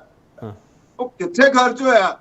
ਉਹਨੇ ਬਾਰ-ਬਾਰ ਆਰਡੀ ਹਫਤੇ ਲੈ ਜਾਂਦੇ ਆ। ਉਹ ਭਾਈ ਆਰਡੀ ਆਪਦੇ ਯੂਜ਼ਰ ਸਰਟੀਫਿਕੇਟ ਦੇ ਦਿਓ ਕੇਂਦਰ ਸਰਕਾਰ ਨੂੰ, ਜਿਹੜੇ ਪੁਰਾਣੇ ਖਰਚ ਕੀਤੇ ਤੁਸੀਂ, ਤੁਹਾਡਾ ਫੰਡ ਰਿਲੀਜ਼ ਹੋ ਜਾਊਗਾ। ਦੂਸਰੀ ਗੱਲ, ਤੁਸੀਂ ਮੈਨੂੰ ਇਹ ਦੱਸੋ ਕਿ 200 ਅਧਿਕਾਰੀ ਰਾਘਵ ਚੱਡਾ ਦੀ ਸ਼ਾਦੀ ਤੇ ਗਿਆ ਉਦੈਪੁਰ, ਉਹ ਖਰਚੇ ਦਾ ਹਿਸਾਬ ਕਿਤਾਬ ਕਿੱਥੇ ਲਿਖਿਆ ਤੁਸੀਂ? ਗਵਰਨਰ ਸਾਹਿਬ ਤਾਂ ਇਹੀ ਪੁੱਛ ਰਿਹਾ ਨਾ, ਅਨਡਿਸਕਲੋਜ਼ਡ ਐਕਸਪੈਂਸ। ਗਵਰਨਰ ਸਾਹਿਬ ਨੇ, ਇੱਕ ਮਿੰਟ ਦੀਵਾਨ ਜੀ, ਤੁਹਾਨੂੰ ਕੀ ਪਤਾ ਗਵਰਨਰ ਸਾਹਿਬ ਕੀ ਪੁੱਛ ਰਹੇ ਆ? ਮੈਨੂੰ ਇਹ ਤਾਂ ਦੱਸ ਦਿਓ ਨਾ। ਦੇਖੋ ਗਵਰਨਰ ਸਾਹਿਬ ਇਹੀ ਪੁੱਛ ਰਹੇ ਆ ਕਿ ਅਨਵਾਂਟਡ ਜਿਹੜੇ ਖਰਚੇ ਆ ਉਹਨਾਂ ਦਾ ਹਿਸਾਬ ਦੇ ਰਹੇ ਨਹੀਂ ਹੋ। ਨਹੀਂ, ਤੁਸੀਂ ਇੱਕ ਡੈਫੀਨੇਸ਼ਨ ਦੇ ਰਹੇ ਹੋ, ਕਦੇ ਰਾਘਵ ਚੱਡਾ ਜੀ, ਕਦੇ ਜਹਾਜ਼ਾਂ ਦੀ ਡੈਫੀਨੇਸ਼ਨ ਦੇ ਦਿੰਦੇ ਆ, ਕਦੇ ਇਸ਼ਤਿਹਾਰਾਂ ਦੀ ਡੈਫੀਨੇਸ਼ਨ ਦਿੰਦੇ। ਇਹ ਤੁਹਾਨੂੰ ਸਾਰਿਆਂ ਨੂੰ ਪਤਾ ਕਿਵੇਂ ਗਵਰਨਰ ਸਾਹਿਬ ਇਹੀ ਪੁੱਛ ਰਹੇ ਆ? ਇਹੀ ਮੈਂ ਸਮਝਣਾ ਚਾਹੁੰਦਾ। ਨਹੀਂ, ਤੁਸੀਂ ਮੈਨੂੰ ਇਹ ਦੱਸੋ ਕਿ ਜਿਹੜੇ ਕੈਪੀਟਲ ਐਸੈਟਸ ਹੈਗੇ ਆ, ਤੁਸੀਂ ਅੱਜ ਦੇਖੋ ਨਾ ਪੁਲ ਬਣਾਉਣ ਵਾਸਤੇ, ਹਾਈਵੇ ਬਣਾਉਣ ਵਾਸਤੇ, ਜੇ ਆਪਾਂ agriculture land state government purchase ਕਰਦੀ ਹੈ ਤਾਂ ਉਹ ਇੱਕ ਕੈਪੀਟਲ ਐਸੈਟਸ ਹੈ। ਚਲ ਇਹ ਦੱਸਣ ਕਿ ਚਲੋ ਅਸੀਂ ਮੈਂ ਆ ਰਿਹਾ, ਵਾਪਸ ਆ ਰਿਹਾ ਸਰ, ਆਖਰੀ ਇਸ ਵਿੱਚ ਅਸੀਂ ਹੋਵਾਂਗੇ। ਮੈਂ ਆ ਰਿਹਾ ਸਰ ਵਾਪਸ ਆ ਰਿਹਾ। ਚਲੋ ਮੈਂ ਆ ਰਿਹਾ ਸਰ, ਹਿਸਾਬ ਕਿਤਾਬ ਕਿਸ ਦਾ ਸਹੀ ਹੈ, ਵਾਪਸ ਆ ਰਿਹਾ।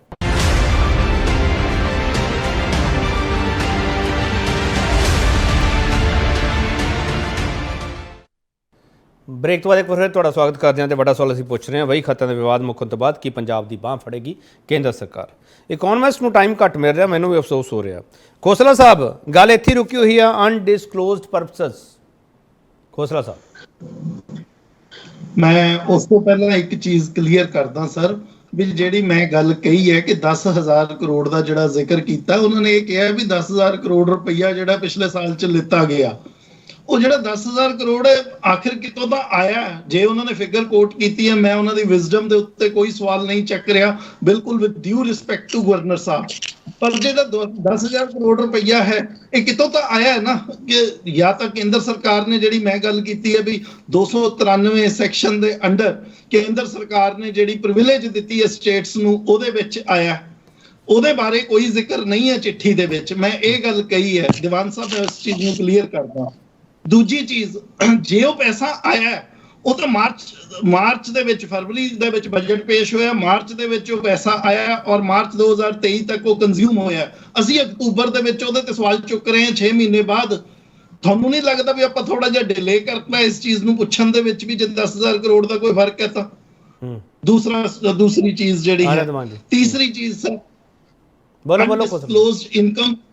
ਮੈਂ ਬਿਲਕੁਲ ਇਸ ਚੀਜ਼ ਦੇ ਉੱਤੇ, ਗਵਰਨਰ ਸਾਹਿਬ ਨੇ ਠੀਕ ਲਿਖੀ ਹੈ ਇਹ ਚੀਜ਼ ਵੀ ਅਨਡਿਸਕਲੋਜ਼ਡ ਇਨਕਮ ਨॉन ਟ੍ਰਾਂਸਪੇਰੈਂਸੀ ਮੇਨਟੇਨ ਕੀਤੀ ਗਈ ਹੈ, ਕਿਤੇ ਨਾ ਕਿਤੇ ਟ੍ਰਾਂਸਪੇਰੈਂਸੀ ਨਹੀਂ ਰੱਖੀ ਗਈ। ਜਿਹੜਾ ਕੈਪੀਟਲ ਐਕਸਪੈਂਡੀਚਰ ਹੈ, ਪੂੰਜੀਗਤ ਨਿਵੇਸ਼ ਹੈ, ਜਿਹੜਾ ਮੈਡਮ ਅਕਾਲੀ ਦਲ ਦੇ ਜਿਹੜੇ ਅੱਜ ਪ੍ਰਵਕਤਾ ਨੇ ਉਹਨਾਂ ਨੇ ਗੱਲ ਕੀਤੀ ਹੈ ਬਈ ਅਨਡਿਸਕਲੋਜ਼ਡ ਇਨਕਮ ਰਹੀ ਹੈ, ਉਹ ਪੈਸਾ ਜਿਹੜੇ ਹੈੱਡ 'ਚ ਜਾਣਾ ਚਾਹੀਦਾ ਸੀ ਉਸ ਹੈੱਡ 'ਚ ਕਿਤੇ ਨਾ ਕਿਤੇ ਨਾ ਜਾ ਕੇ ਕਿਤੇ ਹੋਰ ਉਹਦਾ ਖਰਚਾ ਹੋਇਆ। ਉਹ 1500 ਕਰੋੜ ਦੀ ਗੱਲ ਬਿਲਕੁਲ ਠੀਕ ਕੀਤੀ ਹੈ ਪੁਰੋਹਿਤ ਸਾਹਿਬ ਨੇ, ਉਹਦੇ ਬਾਰੇ 'ਚ ਬਿਲਕੁਲ ਮੈਂ ਇਹ ਗੱਲ ਕਹੀ ਹੈ। ਪਰ ਆਹ ਜਿਹੜਾ 10,000 ਕਰੋੜ ਹੈ, ਬੇਨਤੀ ਇਹੀ ਹੈ ਵੀ ਸਰ ਇਹਨੂੰ ਆਪਣੇ ਫਿਕਰੇ ਮੇਰੇ ਮੂੰਹ 'ਚ ਨਾ ਪਾਓ। ਮੈਂ ਇਹ ਗੱਲ ਨਹੀਂ ਕਹੀ, ਮੈਂ ਕਹਿ ਰਿਹਾ ਵੀ 10,000 ਕਰੋੜ 293 ਸੈਕਸ਼ਨ ਦੇ ਹੁੰਦੇ ਹੋਏ ਕਿਸ ਤਰੀਕੇ ਨਾਲ ਸਟੇਟ ਰੇਜ਼ ਕਰ ਗਈ। ਇਹ ਕੋਈ ਛੋਟਾ ਅਮਾਉਂਟ ਹੈ? ਜਹਾਜ਼ 10,000 ਕਰੋੜ ਦਾ, ਕਿਹੜਾ ਜਹਾਜ਼ 10,000 ਕਰੋੜ ਦਾ ਪੰਜਾਬ ਦੇ ਵਿੱਚ ਆਇਆ? ਠੀਕ ਹੈ। ਹਾਂ ਦੀਵਾਨ ਜੀ, last comment please sir, short ਵਿੱਚ ਰੱਖਿਓ। ਦੇਖੋ ਖੋਸਲਾ ਜੀ, ਕੈਗ ਦੇ ਆંકੜੇ ਮਿਸਮੈਚ ਕਰ ਰਹੇ ਆ ਕਿ ਗਵਰਨਰ ਸਾਹਿਬ ਦੇ ਆਪਣੇ ਆંકੜੇ ਨਹੀਂ ਆ। ਉਹ 1500 ਕਰੋੜ ਦੇ ਨਾਲ ਹੈ ਸਰ, ਉਹ 49,000 ਕਰੋੜ ਔਰ 47,000 ਕਰੋੜ ਦੇ ਹੈ। ਮੈਂ ਤੁਹਾਡੇ ਅੱਜ ਨਹੀਂ ਬੋਲਿਆ ਪਲੀਜ਼। ਨਹੀਂ ਦੀਵਾਨ ਜੀ, ਉਹਨਾਂ ਦਾ ਸਵਾਲ ਬੜਾ ਸਿੱਧਾ ਹੈ ਖੋਸਲਾ ਸਾਹਿਬ ਦਾ। ਇੱਕ ਮਿੰਟ ਜਸਤੇਜ ਜੀ, ਦੀਵਾਨ ਜੀ ਜਸਤੇਜ, ਖੋਸਲਾ ਸਾਹਿਬ ਇਹ ਪੁੱਛਣ ਦੀ ਕੋਸ਼ਿਸ਼ ਵਿੱਚ ਹੈ ਕਿ 6 ਮਹੀਨਿਆਂ ਬਾਅਦ ਸਾਨੂੰ ਚੇਤਾ ਕਿਉਂ ਆ ਰਿਹਾ?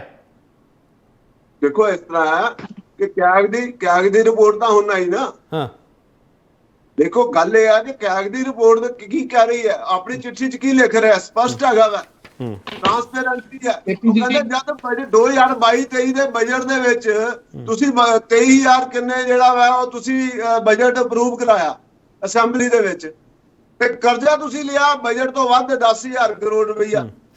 ਉਹ 10,000 ਕਰੋੜ ਰੁਪਈਆ ਆ ਰਿਹਾ ਖੋਸਲਾ, 10,000 ਕਰੋੜ ਦਾ ਹਿਸਾਬ ਦੇ ਰਹੇ ਹੋ। ਠੀਕ ਹੈ। ਹਾਂ ਖੋਸਲਾ ਸਾਹਿਬ ਬੋਲੋ। ਠੀਕ ਹੈ ਦੀਵਾਨ ਜੀ। ਹਾਂ ਖੋਸਲਾ ਸਾਹਿਬ, ਜਿਹੜੇ ਦੋਨੋਂ, ਮੇਰੀ ਗੱਲ ਪੂਰੀ ਹੋ, ਤੁਸੀਂ 10,000 ਕਰੋੜ ਰੁਪਈਆ ਨਾ ਤਾਂ ਤੁਸੀਂ ਕਿਸੇ ਇਨਫਰਾਸਟ੍ਰਕਚਰ ਤੇ ਲਗਾਇਆ, ਨਾ ਤੁਸੀਂ ਉਹਦੇ ਚੋਂ ਇੰਟਰਸਟ ਪੇਮੈਂਟ ਕੀਤੀ। ਠੀਕ ਹੈ ਸਰ, ਤੁਹਾਡਾ ਸਵਾਲ ਲੈ ਲੈਣਾ ਦੀਵਾਨ ਜੀ, ਤੁਹਾਡਾ ਸਵਾਲ ਆ ਗਿਆ ਸਰ। ਦੀਵਾਨ ਜੀ, ਅਨਡਿਸਕਲੋਜ਼ਡ ਐਕਸਪੈਂਡੀਚਰ, ਤੁਸੀਂ ਅਨਡਿਸਕਲੋਜ਼ਡ ਇਨਕਮ ਕਹਿ ਰਹੇ ਹੋ। ਅਨਡਿਸਕਲੋਜ਼ਡ ਇਨਕਮ ਨਹੀਂ ਹੈ, ਅਨਡਿਸਕਲੋਜ਼ਡ ਐਕਸਪੈਂਡੀਚਰ ਕਿੱਥੇ ਕੀਤੇ ਆ? ਚਲੋ ਮੈਂ ਤੁਹਾਡਾ ਸਵਾਲ ਲੈ ਲੈਣਾ ਦੀਵਾਨ ਜੀ, ਤੁਹਾਡਾ ਸਵਾਲ ਲੈ ਲੈਣਾ। ਹਾਂ ਖੋਸਲਾ ਸਾਹਿਬ ਬੋਲੋ। ਕੇਪੀ ਜੀ, ਜਿਹੜੀ ਗਵਰਨਰ ਸਾਹਿਬ ਨੇ ਚਿੱਠੀ ਲਿਖੀ ਹੈ ਉਹਦੇ 'ਚ ਜਿਹੜਾ ਉਹਨਾਂ ਨੇ CAG ਦਾ ਹਵਾਲਾ ਦਿੱਤਾ ਹੈ, CAG ਨੇ ਕਿਹਾ 49,961 ਕਰੋੜ ਰੁਪਈਆ ਇਹ ਖਰਚ ਕੀਤਾ ਪੰਜਾਬ ਸਰਕਾਰ ਨੇ। ਜਦਕਿ ਇੰਨਾ ਕਰਜ਼ਾ ਲਿੱਤਾ, ਜਦਕਿ ਪੰਜਾਬ ਸਰਕਾਰ ਨੇ ਕਲੇਮ ਕੀਤਾ ਕਿ ਅਸੀਂ 47,000 ਕਰੋੜ ਦਾ ਕਰਜ਼ਾ ਲਿੱਤਾ। ਸੋ ਜਿਹੜਾ ਫਰਕ ਹੈ ਉਹ 2854 ਕਰੋੜ ਦਾ ਹੈਗਾ। 2854 ਕਰੋੜ ਰੁਪਏ ਦਾ ਫਰਕ ਜ਼ਰੂਰ ਪੈਂਦਾ, ਜਿਹਦੇ ਬਾਰੇ ਪੰਜਾਬ ਸਰਕਾਰ ਟ੍ਰਾਂਸਪੇਰੈਂਸੀ ਵਰਤ ਰਹੀ ਹੈ, ਜਿਹਦੇ ਬਾਰੇ ਕਲੈਰਿਟੀ ਨਹੀਂ ਦੇ ਰਹੀ। 10,000 ਕਰੋੜ ਰੁਪਏ ਦੀ ਫਿਗਰ ਜਿਹੜੀ ਹੈ ਉਹ ਠੀਕ ਨਹੀਂ ਲੱਗ ਰਹੀ ਹੈ। ਠੀਕ ਹੈ। ਹਾਂ ਸ਼ਮਿੰਦਰ ਜੀ, ਲਾਸਟ ਕਮੈਂਟ ਤੁਹਾਡਾ ਪਲੀਜ਼। ਹਾਂਜੀ ਕੇਪੀ ਜੀ, ਜਿਹੜੇ ਗਵਰਨਰ ਸਾਹਿਬ ਨੇ ਨਾ ਸਿਰਫ 2 ਹੀ ਸਵਾਲ ਹੈ ਨਾ ਪੁੱਛੇ ਸੀਗੇ। ਪਹਿਲਾ ਕਿ 10,000 ਕਰੋੜ ਦਾ ਫਰਕ, ਤੇ ਦੂਜਾ ਕਿ ਕੈਗ ਦੀ ਰਿਪੋਰਟ ਤੇ ਇਹਨਾਂ ਦੇ ਵਿੱਚ ਡਿਫਰੈਂਸ। ਦੇਖੋ ਸੀਐਮ ਸਾਹਿਬ ਨੇ ਵੀ ਜਿਹੜੇ ਆਪਣੇ ਫਿਗਰਸ ਦਿੱਤੇ ਆ, ਉਹ ਵੀ ਸੀਐਮ ਸਾਹਿਬ ਨੇ ਗਵਰਨਰ ਸਾਹਿਬ ਨੂੰ ਭੇਜੇ। ਜਿਹੜੇ ਕੈਗ ਦੀ ਰਿਪੋਰਟ ਦੇ ਅੰਕੜੇ ਆ ਉਹ ਦੇਖੋ ਉਹਨਾਂ ਦੀ ਵੈਬਸਾਈਟ ਤੇ ਪਏ, ਉਹਨਾਂ 'ਚ ਕੋਈ ਹੇਰ-ਫੇਰ ਨਹੀਂ ਹੋ ਸਕਦਾ। ਡਿਫਰੈਂਸ ਤਾਂ ਕਿਤੇ ਆਇਆ ਨਾ, ਦੇਖੋ ਫਰਕ ਤੇ ਹੈਗਾ ਕਿਤੇ ਨਾ ਕਿਤੇ। ਤੇ ਜੇ ਫਰਕ ਮਿਸਟਰ ਖੋਸਲਾ ਕਹਿ ਰਹੇ ਆ 2,854 ਕਰੋੜ ਦਾ ਹੈ। ਦੇਖੋ ਜੀ ਉਹ ਉਹਨਾਂ ਦੇ ਆਪਣੇ ਨੇ, ਬਟ ਦੇਖੋ ਇੰਨੀ ਵੱਡੀ ਫਿਗਰ ਕੋਈ ਵੀ ਐਵੇਂ ਕੋਟ ਨਹੀਂ ਕਰੇਗਾ। ਇੱਥੇ ਵੀ ਇਕਨੋਮਿਕਸ ਐਨਾਲਿਸਟ, ਫਾਈਨੈਂਸ਼ੀਅਲ ਐਨਾਲਿਸਟ ਬੈਠੇ ਹੋਣਗੇ ਤਾਂ ਹੀ ਉਹਨਾਂ ਨੇ ਫਿਗਰ ਦਿੱਤੀ ਹੈ। ਔਰ ਇੰਨੀ ਵੱਡੀ ਹੈ ਨਾ ਹਸਤੀ ਨੇ ਗਵਰਨਰ ਸਾਹਿਬ, ਉਹ ਐਵੇਂ ਨਹੀਂ ਕਹਿ ਸਕਦੇ। ਤੇ ਦੇਖੋ ਸਰਕਾਰ ਤੋਂ ਜਵਾਬ ਦੇ, ਸਰਕਾਰ ਜਵਾਬ ਦੇ ਉਹਨਾਂ ਨੂੰ, ਠੀਕ ਹੈ। ਜੇ ਮਾਨ ਸਾਹਿਬ ਨੇ ਪਹਿਲਾਂ ਆਪਣੇ ਸੰਵਿਧਾਨਿਕ ਡਿਊਟੀ ਨਿਭਾ ਦਿੱਤੀ ਹੁੰਦੀ ਤਾਂ ਗਵਰਨਰ ਸਾਹਿਬ ਨੂੰ ਇਹ ਅਧਿਕਾਰ ਇਸਤੇਮਾਲ ਹੀ ਨਾ ਕਰਨਾ ਪੈਂਦਾ। ਤੇ ਦੂਜੀ ਗੱਲ ਤੁਸੀਂ ਦੇਖੋ ਜੀ, ਗਵਰਨਰ ਸਾਹਿਬ, ਮੈਂ ਇੱਕ ਪੰਜਾਬੀ ਹੋਣ ਦੇ ਨਾਤੇ ਗਵਰਨਰ ਸਾਹਿਬ ਦੀ ਧੰਨਵਾਦੀ ਆ ਕਿ ਉਹ ਪੰਜਾਬ ਨੂੰ ਹਜ਼ਾਰਾਂ ਕਰੋੜ ਦੀ ਲੁੱਟ ਤੋਂ ਬਚਾ ਰਹੇ ਨੇ। ਇਹ ਹਿਸਾਬ ਦਿੰਦੇ ਨਹੀਂ ਨਾ, ਇਹਨਾਂ ਨੇ ਦੇਣਾ।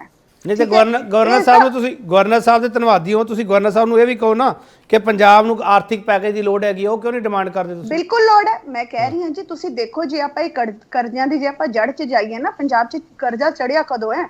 ਇਹ ਸਾਰਾ ਆਪਣਾ ਮਿਲੀਟੈਂਸੀ ਦੇ ਵੇਲੇ ਦਾ ਕਰਜ਼ਾ ਜਿਹੜਾ ਉਹ ਵਿਆਜ ਤੇ ਵਿਆਜ। ਮੈਡਮ ਮੈਂ ਤੁਹਾਨੂੰ ਭੇਜ ਦੂੰਗਾ ਡਾਟਾ ਸਾਰਾ, ਉਹ ਮਿਲੀਟੈਂਸੀ ਵੇਲੇ ਕਿੰਨਾ ਕਰਜ਼ਾ ਵਧਿਆ ਤੇ ਉਸ ਤੋਂ ਬਾਅਦ ਸਰਕਾਰਾਂ ਨੇ ਕਿੰਨਾ ਵਧਾਇਆ। ਇਹ ਆਪਾਂ ਹਮੇਸ਼ਾ ਇੱਕ ਮਿਲੀਟੈਂਸੀ ਦਾ ਜ਼ਿਕਰ ਕਰਕੇ ਨਾ, ਤੁਸੀਂ ਪਿਛਲੀ ਵਾਰੀ ਵੀ ਮੇਰੀ ਗੱਲ ਕੱਟੀ। ਬੋਲੋ ਮੈਂ ਗੱਲ ਕੱਟਣ ਵਾਸਤੇ ਨਹੀਂ ਬੈਠਾ, ਪਰ ਆਪਾਂ ਕੁਝ ਚਾਹੁੰਦੀ ਆ, ਤੁਸੀਂ ਗੱਲ ਨੂੰ ਕਿੱਥੇ ਆਪਾਂ ਸਿਰਫ ਮਿਲੀਟੈਂਸੀ ਦੇ ਨਾਮ ਤੇ ਮੜ ਦਿੰਦੇ ਆ ਸਾਰਾ ਕੁਝ। ਮੈਂ ਮਿਲੀਟੈਂਸੀ ਦੀ ਨਹੀਂ, ਅੱਗੇ ਗੱਲ ਸੁਣੋ ਨਾ। ਮੈਂ ਵੀ ਕਹਿ ਰਹੀ ਹਾਂ ਕਿ ਉਦੋਂ ਆਪਣੇ ਤੇ ਕਰਜ਼ਾ ਚੜਿਆ, ਉਸ ਤੋਂ ਬਾਅਦ ਅਕਾਲੀ ਸਰਕਾਰ ਦੇ 2 ਟਰਮਸ ਵਿੱਚ ਉਹਨਾਂ ਕਰਜ਼ਾ ਨਹੀਂ ਚੜਿਆ ਜਿੰਨਾ ਇਹਨਾਂ ਨੇ ਹੁਣ ਕਰਜ਼ਾ ਚੱਕ ਲਿਆ, ਠੀਕ ਹੈ। ਤੇ ਜਦੋਂ ਸਰਦਾਰ ਪ੍ਰਕਾਸ਼ ਸਿੰਘ ਬਾਦਲ ਮੁੱਖ ਮੰਤਰੀ ਸੀ, ਉਹ 85,000 ਕਰੋੜ ਦਾ ਕਰਜ਼ਾ ਪ੍ਰਾਈਮ ਮਿਨਿਸਟਰ ਗੁਜਰਾਲ ਤੋਂ ਵੇਵ ਆਫ ਵੀ ਕਰਾ ਕੇ ਲਿਆਏ ਸੀ। ਹੁਣ ਜੇ ਇਹ ਸਾਨੂੰ ਕਹਿਣਗੇ, ਆਮ ਆਦਮੀ ਪਾਰਟੀ ਸਾਨੂੰ ਕਹੇ ਅਸੀਂ ਹਮੇਸ਼ਾ ਪੰਜਾਬ ਦੇ ਹੱਕ ਲਈ ਖੜੇ ਆ, ਸਾਡੇ ਕੋਲ ਆਣ, ਸਾਨੂੰ ਅਪਰੋਚ ਕਰਨ, ਅਸੀਂ ਇਕੱਠੇ ਹੋ ਕੇ ਜਾਵਾਂਗੇ। ਅਸੀਂ ਕੇਂਦਰ ਸਰਕਾਰ ਨੂੰ ਕਵਾਂਗੇ ਕਿ ਪੰਜਾਬ ਦਾ ਕੁਝ ਕਰੋ ਜੀ। ਫਿਜ਼ੀਕਲ ਆਪਣੀ ਡੈਥ ਰੇਸ਼ੋ ਹੀ ਬਣ ਗਈ ਹੈ ਜੀ, 50% ਡੈਥ ਰੇਸ਼ੋ ਬਣ ਗਈ ਹੈ ਹਿੰਦੁਸਤਾਨ ਦੇ ਵਿੱਚ। ਹਿੰਦੁਸਤਾਨ 'ਚ ਸਭ ਤੋਂ ਹੇਠਲੇ ਨੰਬਰ ਤੇ ਆ ਗਿਆ ਪੰਜਾਬ। ਚਲੋ ਠੀਕ ਹੈ ਸ਼ਮਿੰਦਰ, ਠੀਕ ਹੈ ਸ਼ਮਿੰਦਰ ਜੀ। ਮਿਸਟਰ ਖੜਿਆਲ, ਲਾਸਟ ਕਮੈਂਟ ਤੁਹਾਡਾ। Mister Kharial. Thank you KP ਜੀ। ਦੇਖੋ ਗਵਰਨਰ ਸਾਹਿਬ ਦੇ ਖਾਤੇ ਵਿੱਚ ਇੱਕ ਐਸਪੈਕਟ ਹਜੇ ਵੀ ਡਿਸਕਸ ਨਹੀਂ ਹੋਇਆ, ਜਿਹੜਾ ਉਹਨਾਂ ਨੇ ਫਰੀਬੀਜ਼ ਬਾਰੇ ਗੱਲ ਕੀਤੀ ਹੈ ਕਿ ਆਮ ਆਦਮੀ ਪਾਰਟੀ ਦੀ ਸਰਕਾਰ ਕਿੱਥੇ ਤਾਂ ਉਹ ਜਿਹੀਆਂ ਚੀਜ਼ਾਂ ਤੇ ਖਰਚਾ ਕਰਦੀ ਜਿਹਦੇ ਨਾਲ ਸਰਕਾਰ ਨੂੰ ਇਨਕਮ ਆਉਂਦੀ। ਸਾਡੇ ਤੇ ਕਰਜ਼ਾ ਘਟਦਾ, ਲੋਕਾਂ ਤੇ ਦਬਾਅ ਘਟਦਾ, ਉਹ ਤਾਂ ਕੀਤਾ ਨਹੀਂ। ਲੇਕਿਨ ਫਰੀਬੀ ਦੇਣ ਕਰਕੇ ਪੰਜਾਬ ਦਾ ਖਜ਼ਾਨਾ ਜਿਹੜਾ ਸਫਰ ਕਰ ਰਿਹਾ ਹੈ। ਦੂਜੀ ਗੱਲ ਉਹਨਾਂ ਨੇ ਕੀਤੀ ਇਲੈਕਟ੍ਰਿਸਿਟੀ, ਬਿਜਲੀ ਯੂਟਿਲਿਟੀ ਦੀ। ਉਹਨਾਂ ਨੇ ਇਹ ਗੱਲ ਕਹੀ ਹੈ ਕਿ ਟੈਕਨੀਕਲ ਤੇ ਕਮਰਸ਼ੀਅਲ ਲਾਸ ਬਹੁਤ ਹੋ ਰਹੇ ਹੈ, ਜਿਹੜੇ PSERC ਨੇ ਆਪ ਆਈਡੈਂਟੀਫਾਈ ਕੀਤੇ ਹੈ, ਤੇ ਇਹਦੇ ਵਿੱਚ ਕਟੌਤੀ ਦੀ ਲੋੜ ਹੈ। ਨਹੀਂ ਤਾਂ ਇਹਦਾ ਮਤਲਬ ਇਹ ਹੈ ਕਿ ਅਸੀਂ ਸਬਸਿਡਾਈਜ਼ ਕਰ ਰਹੇ ਹਾਂ large scale theft of electricity ਨੂੰ, ਇਲੈਕਟ੍ਰਿਸਿਟੀ ਦੀ ਚੋਰੀ ਨੂੰ ਸਬਸਿਡਾਈਜ਼ ਕਰ ਰਹੇ। ਅਦਰਵਾਈਜ਼ ਇਹਦਾ ਮਤਲਬ ਇਹ ਨਿਕਲਦਾ ਹੈ ਗਵਰਨਰ ਸਾਹਿਬ। ਠੀਕ ਹੈ, ਮੈਂ ਤੁਹਾਡਾ ਸਵਾਲ ਲੈ ਰਿਹਾ, ਜਸਤੇਜ ਜੀ। ਜਿਹੜਾ ਇਲੈਕਟ੍ਰਿਸਿਟੀ ਨਾਲ ਜੁੜੇ ਹੋਏ 2 ਸਵਾਲ ਹੈ, ਇਹਨਾਂ ਦਾ ਕੀ ਜਵਾਬ ਦੋਗੇ ਤੁਸੀਂ? ਫਟਾਫਟ ਦਿਓ ਜਵਾਬ ਜਸਤੇਜ ਜੀ। ਸਰ ਹੁਣ ਫਟਾਫਟ ਨਾ ਕਰੋ, ਤੁਸੀਂ ਇੰਨਾ ਟਾਈਮ ਮੇਰੇ ਖਿਲਾਫ ਸੁਣ ਲਿਆ, ਹੁਣ ਘੱਟੋ ਘੱਟ ਮੈਨੂੰ ਥੋੜਾ ਟਾਈਮ ਦੇ ਦਿਓ। ਹਾਂ ਬੋਲੋ। ਪਹਿਲੀ ਗੱਲ ਤਾਂ ਮੈਂ ਇਹਨਾਂ ਦਾ ਜਵਾਬ ਦੇਣਾ, ਜਿਹੜੀ 에ਅਰਪਲੇਨਾਂ ਦੀ ਗੱਲਾਂ ਕਰ ਰਹੇ ਆ। ਪਹਿਲਾਂ ਸਰ ਇਲੈਕਟ੍ਰਿਸਿਟੀ ਤੇ ਆ ਜਾਈਏ ਸਰ, ਆਪਾਂ ਜਹਾਜ਼ਾਂ ਤੇ ਚੜੇ ਰਹਾਂਗੇ ਸਰ, ਥੋੜਾ ਥੱਲੇ ਆ ਜਾਈਏ ਸਰ ਆਪਾਂ। ਦੇਖੋ ਹਰ ਗੱਲ ਦਾ ਜਵਾਬ ਦੇਣਾ ਪੈਣਾ। ਜੇ ਤੁਸੀਂ ਸਿਰ ਮੈਨੂੰ ਸਿਰ ਸੁਣਨ ਵਾਸਤੇ ਬੁਲਾਇਆ ਤਾਂ ਵੈਸੇ ਹੀ ਕਹਿ ਦਿੰਦੇ। ਹਾਂ ਬੋਲੋ ਬਿਜਲੀ ਤੇ ਬੋਲ, ਪਹਿਲਾਂ ਬਿਜਲੀ ਤੇ ਬੋਲੋ ਨਾ ਸਰ ਜਸਤੇਜ ਜੀ, ਆਪਾਂ ਟਾਈਮ ਕਿਉਂ ਵੇਸਟ ਕਰ ਰਹੇ? ਬਿਜਲੀ ਤੇ ਬੋਲੋ। ਬਿਜਲੀ ਤੇ ਵੀ ਬੋਲੂੰਗਾ। ਦੇਖੋ 에ਅਰਪਲੇਨ ਦੀ ਗੱਲ ਹੈ, ਤੇ ਮੈਂ ਭਗਵੰਤ ਸਿੰਘ ਮਾਨ ਹੋਣਾ ਨੂੰ ਮੈਂ ਰਿਕੁਐਸਟ ਕਰੂੰਗਾ ਕਿ ਜਿਹੜੀ ਫਟਫਟੀਆ ਤੇ ਕੈਪਟਨ ਸਾਹਿਬ ਜਾਂਦੇ ਸੀਗੇ ਨਾ ਚੋਣ ਪ੍ਰਚਾਰ ਕਰਨ ਹਿਮਾਚਲ ਤੇ ਇੰਨੀ ਦੂਰ, ਉਹ ਮੋਪਡ ਜਿਹੜੀ ਹੈ ਉਹਦੇ ਤੇ ਜਾਇਆ ਕਰਨ, ਠੀਕ ਹੈ ਨਾ। ਸੋ ਅੱਜ ਇਹਨਾਂ ਨੂੰ ਜਿਹੜੀ ਚੀਜ਼ਾਂ ਚੁੱਭ ਰਹੀਆਂ ਨਾ, ਆਪਣੀ ਵਾਰੀ ਇਹ ਕਰ ਚੁੱਕੇ ਨੇ। ਜਿਹੜੀ ਗੱਲ ਇੱਥੇ ਕਰ ਰਹੇ ਸੀਗੇ ਅਮਿਤ ਅਰੋੜਾ ਜੀ, ਇਹ ਕਹਿੰਦੇ ਜੀ 200 ਉੱਥੇ ਗਏ ਅਧਿਕਾਰੀ ਨਾਲ। ਚਲੋ ਪਤਾ ਨਹੀਂ ਇਹਨਾਂ ਨੂੰ ਕਿੱਥੋਂ ਖਬਰ ਹੈ, ਬਟ ਆਪਣਾ ਸ਼ਾਮ ਅਰੋੜਾ ਜੀ, ਮੇਰੀ ਰਿਕੁਐਸਟ ਹੈ ਜਰਾ ਮੋਦੀ ਜੀ ਨੂੰ ਵੀ ਪੁੱਛ ਲਓ, 10-10 ਲੱਖ ਦੇ ਜਿਹੜੇ ਸੂਟ ਪਾਈ ਫਿਰਦੇ ਆ, ਗੁੱਚੀ ਦੀਆਂ ਐਨਕਾਂ ਪਾਈ ਫਿਰਦੇ, ਐਡੀ ਮਹਿੰਗੀ ਘੜੀਆਂ ਪਾਈ ਫਿਰਦੇ ਆ, ਉਹ ਕਿੱਥੋਂ ਆ ਰਹੇ? ਵੈਸੇ ਤਾਂ ਉਹ ਚਾਹ ਵਾਲੇ ਨੇ ਚਾਵਾਂ ਵੇਚਦੇ ਸੀਗੇ ਉਹ, ਠੀਕ ਹੈ ਨਾ? ਇਹ ਵੀ ਹੋ ਗਏ ਸਵਾਲ ਜਵਾਬ ਹੋ ਗਏ ਨਾ ਜਸਤੇਜ ਜੀ। ਹੁਣ ਤੁਸੀਂ ਉਹਨਾਂ ਦਾ ਜਵਾਬ ਦੇਤੇ, ਹੁਣ ਆਪਾਂ ਬਿਜਲੀ ਤੇ ਆਈਏ ਸਰ, ਫਟਾਫਟ ਆਪਾਂ ਖਤਮ ਕਰੀਏ ਡਿਬੇਟ ਫਿਰ। ਸਰ ਤੁਸੀਂ ਮੈਨੂੰ ਸਪੈਸੀਫਿਕਲੀ ਪੁੱਛ ਲਓ, ਵਿਦ ਆਲ ਡਿਊ ਰਿਸਪੈਕਟ। ਮੈਂ ਸਪੈਸੀਫਿਕ ਪੁੱਛ ਰਿਹਾ, ਉਹਨਾਂ ਨੇ ਫ੍ਰੀ ਬੀਜ ਦਾ ਸਵਾਲ ਚੁੱਕਿਆ, ਕਾਂਗਰਸ ਚੁੱਕ ਰਹੀ ਹੈ, ਗਵਰਨਰ ਸਾਹਿਬ ਦੀ ਚਿੱਠੀ ਵਿੱਚ ਲਿਖਿਆ ਹੋਇਆ ਹੈ, ਬੋਲੋ ਸਰ। ਸਰ ਦੇਖੋ, ਜੇ ਫ੍ਰੀਬੀਜ਼ ਇੱਥੇ ਮਾੜੀਆਂ ਤੇ ਜੋ ਕਰਨਾਟਕਾ ਚ ਕਾਂਗਰਸ ਦੇ ਰਹੀ ਹੈ ਉਹ ਫ੍ਰੀਬੀਜ਼ ਠੀਕ ਨੇ? ਪਹਿਲੀ ਗੱਲ ਤਾਂ ਮਤਲਬ ਮੈਂ ਕੋਈ ਗੱਲ ਕਰਦਾ ਨਾ, ਆਮ ਆਦਮੀ ਪਾਰਟੀ ਦਾ ਕੋਈ ਵੀ ਪ੍ਰਵਕਤਾ ਪਹਿਲਾਂ ਉਹ ਗੱਲ ਆਪਣੇ ਆਪ ਤੇ ਨਾ ਇੱਕ ਵਾਰੀ ਟੈਸਟ ਕਰਦਾ, ਪਰ ਇੱਥੇ ਮਤਲਬ ਇੱਕ ਸਿਆਸੀ ਰੋਟੀਆਂ ਸੇਕਣ ਵਾਸਤੇ ਹਰ ਵੇਲੇ ਪੰਜਾਬ ਸਰਕਾਰ ਨੂੰ ਭੰਡਣ ਜਾਣਾ, ਹਰ ਵੇਲੇ ਭਗਵੰਤ ਸਿੰਘ ਮਾਨ ਦੇ ਖਿਲਾਫ ਉਹ ਕਰਨਾ। ਮੈਂ ਇੱਕ ਗੱਲ ਕਰਦਾ, ਇੰਡੀਆ ਅਲਾਇੰਸ ਦਾ ਮੇਨ ਮੁੱਦਾ ਸੀਗਾ ਵੀ ਗਵਰਨਰ ਦੀ ਅਨਨੈਸੈਸਰੀ ਇੰਟਰਫੇਰੈਂਸ। ਹੁਣ ਪੰਜਾਬ ਕਾਂਗਰਸ ਦਾ ਰਵੱਈਆ ਸ਼ੁਰੂ ਤੋਂ ਤੁਸੀਂ ਦੇਖ ਰਹੇ ਹੋ ਕੀ ਹੈ, ਪਰ ਮੈਂ ਪੰਜਾਬ ਕਾਂਗਰਸ ਨੂੰ ਇੱਕ ਗੱਲ ਦੱਸ ਦਿੰਦਾ, ਇਹ ਰਵੱਈਆ ਦਿੱਲੀ ਦੇ ਵਿੱਚ ਕਾਂਗਰਸ ਨੂੰ ਲੈ ਡੁੱਬਿਆ, ਕਿਉਂਕਿ ਉੱਥੇ ਉਹਨਾਂ ਨੂੰ ਲੱਗਦਾ ਸੀਗਾ ਕਿ ਹਰ ਵੇਲੇ ਅਰਵਿੰਦ ਕੇਜਰੀਵਾਲ ਦੇ ਖਿਲਾਫ ਬੋਲਦੇ ਰਹਿਣਗੇ ਤੇ ਲੋਕਾਂ ਨੂੰ ਪਤਾ ਨਹੀਂ ਲੱਗਣਾ। ਚਲੋ ਇੱਕ ਆਖਰੀ ਸਵਾਲ ਫਿਰ ਕਰ ਰਹੇ, ਆਖਰੀ ਸਵਾਲ ਫਿਰ ਇਹ ਵੀ ਪਤਾ ਹੈ ਕਿ ਇਹ ਚਿੱਠੀ ਜਿਹੜੀ ਹੈ ਇਹ ਕਿੱਥੇ ਬਣੀ ਹੈ, ਕਿੰਨੇ ਬਣਵਾਈ ਹੈ, ਕਿਹਨੂੰ ਨੌਲੇਜ ਹੈ। ਜੇ ਇਹਨਾਂ ਨੂੰ ਇਹ ਲੱਗਦਾ ਕਿ ਨਹੀਂ ਪਤਾ ਪੰਜਾਬ ਸਰਕਾਰ ਨੂੰ, ਤੇ ਇਹ ਆਪਣੇ ਵਹਿਮ ਕੱਢ ਦੇਣ। ਜਿੱਥੇ ਤੱਕ ਚਲੋ ਤੁਹਾਨੂੰ ਇਹ ਪਤਾ ਲੱਗ ਗਿਆ ਜਸਤੇਜ ਜੀ ਚਿੱਠੀ ਕਿੰਨੇ ਬਣਵਾਈ ਹੈ, ਕਿੰਨੇ ਲਿਖਵਾਈ ਹੈ, ਕਿੰਨੀ ਭਾਸ਼ਾ ਹੈ, ਇਹ ਵੀ ਦੱਸ ਦਿਓ ਬਸ 1 ਮਿੰਟ। ਇਹ ਚਿੱਠੀ ਦਾ ਜਵਾਬ 1 ਮਿੰਟ ਜਸਤੇਜ ਜੀ ਦੱਸੋ। 2014 ਦੇ ਵਿੱਚ 55 ਲੱਖ ਕਰੋੜ ਕਰਜ਼ਾ ਸੀਗਾ ਦੇਸ਼ ਤੇ, ਅੱਜ ਪਤਾ ਕਿੰਨਾ ਹੈ? 1 ਲੱਖ 155 ਲੱਖ। ਜਸਤੇਜ ਜੀ 1 ਮਿੰਟ ਸਰ, ਸੁਣ ਤਾਂ ਲਓ ਨਾ। ਮੈਨੂੰ ਪਤਾ ਸਰ ਇੰਡੀਅਨ ਗਵਰਨਮੈਂਟ ਤੇ ਕਿੰਨਾ ਕਰਜ਼ਾ ਹੈਗਾ, ਸਾਡੇ ਤੇ ਕਿੰਨਾ ਕਰਜ਼ਾ ਹੈ। ਇਹ ਚਿੱਠੀ ਦਾ ਜਵਾਬ ਦੇਣਾ ਸਰ ਤੁਸੀਂ ਜਾਂ ਨਹੀਂ ਦਿਓਗੇ?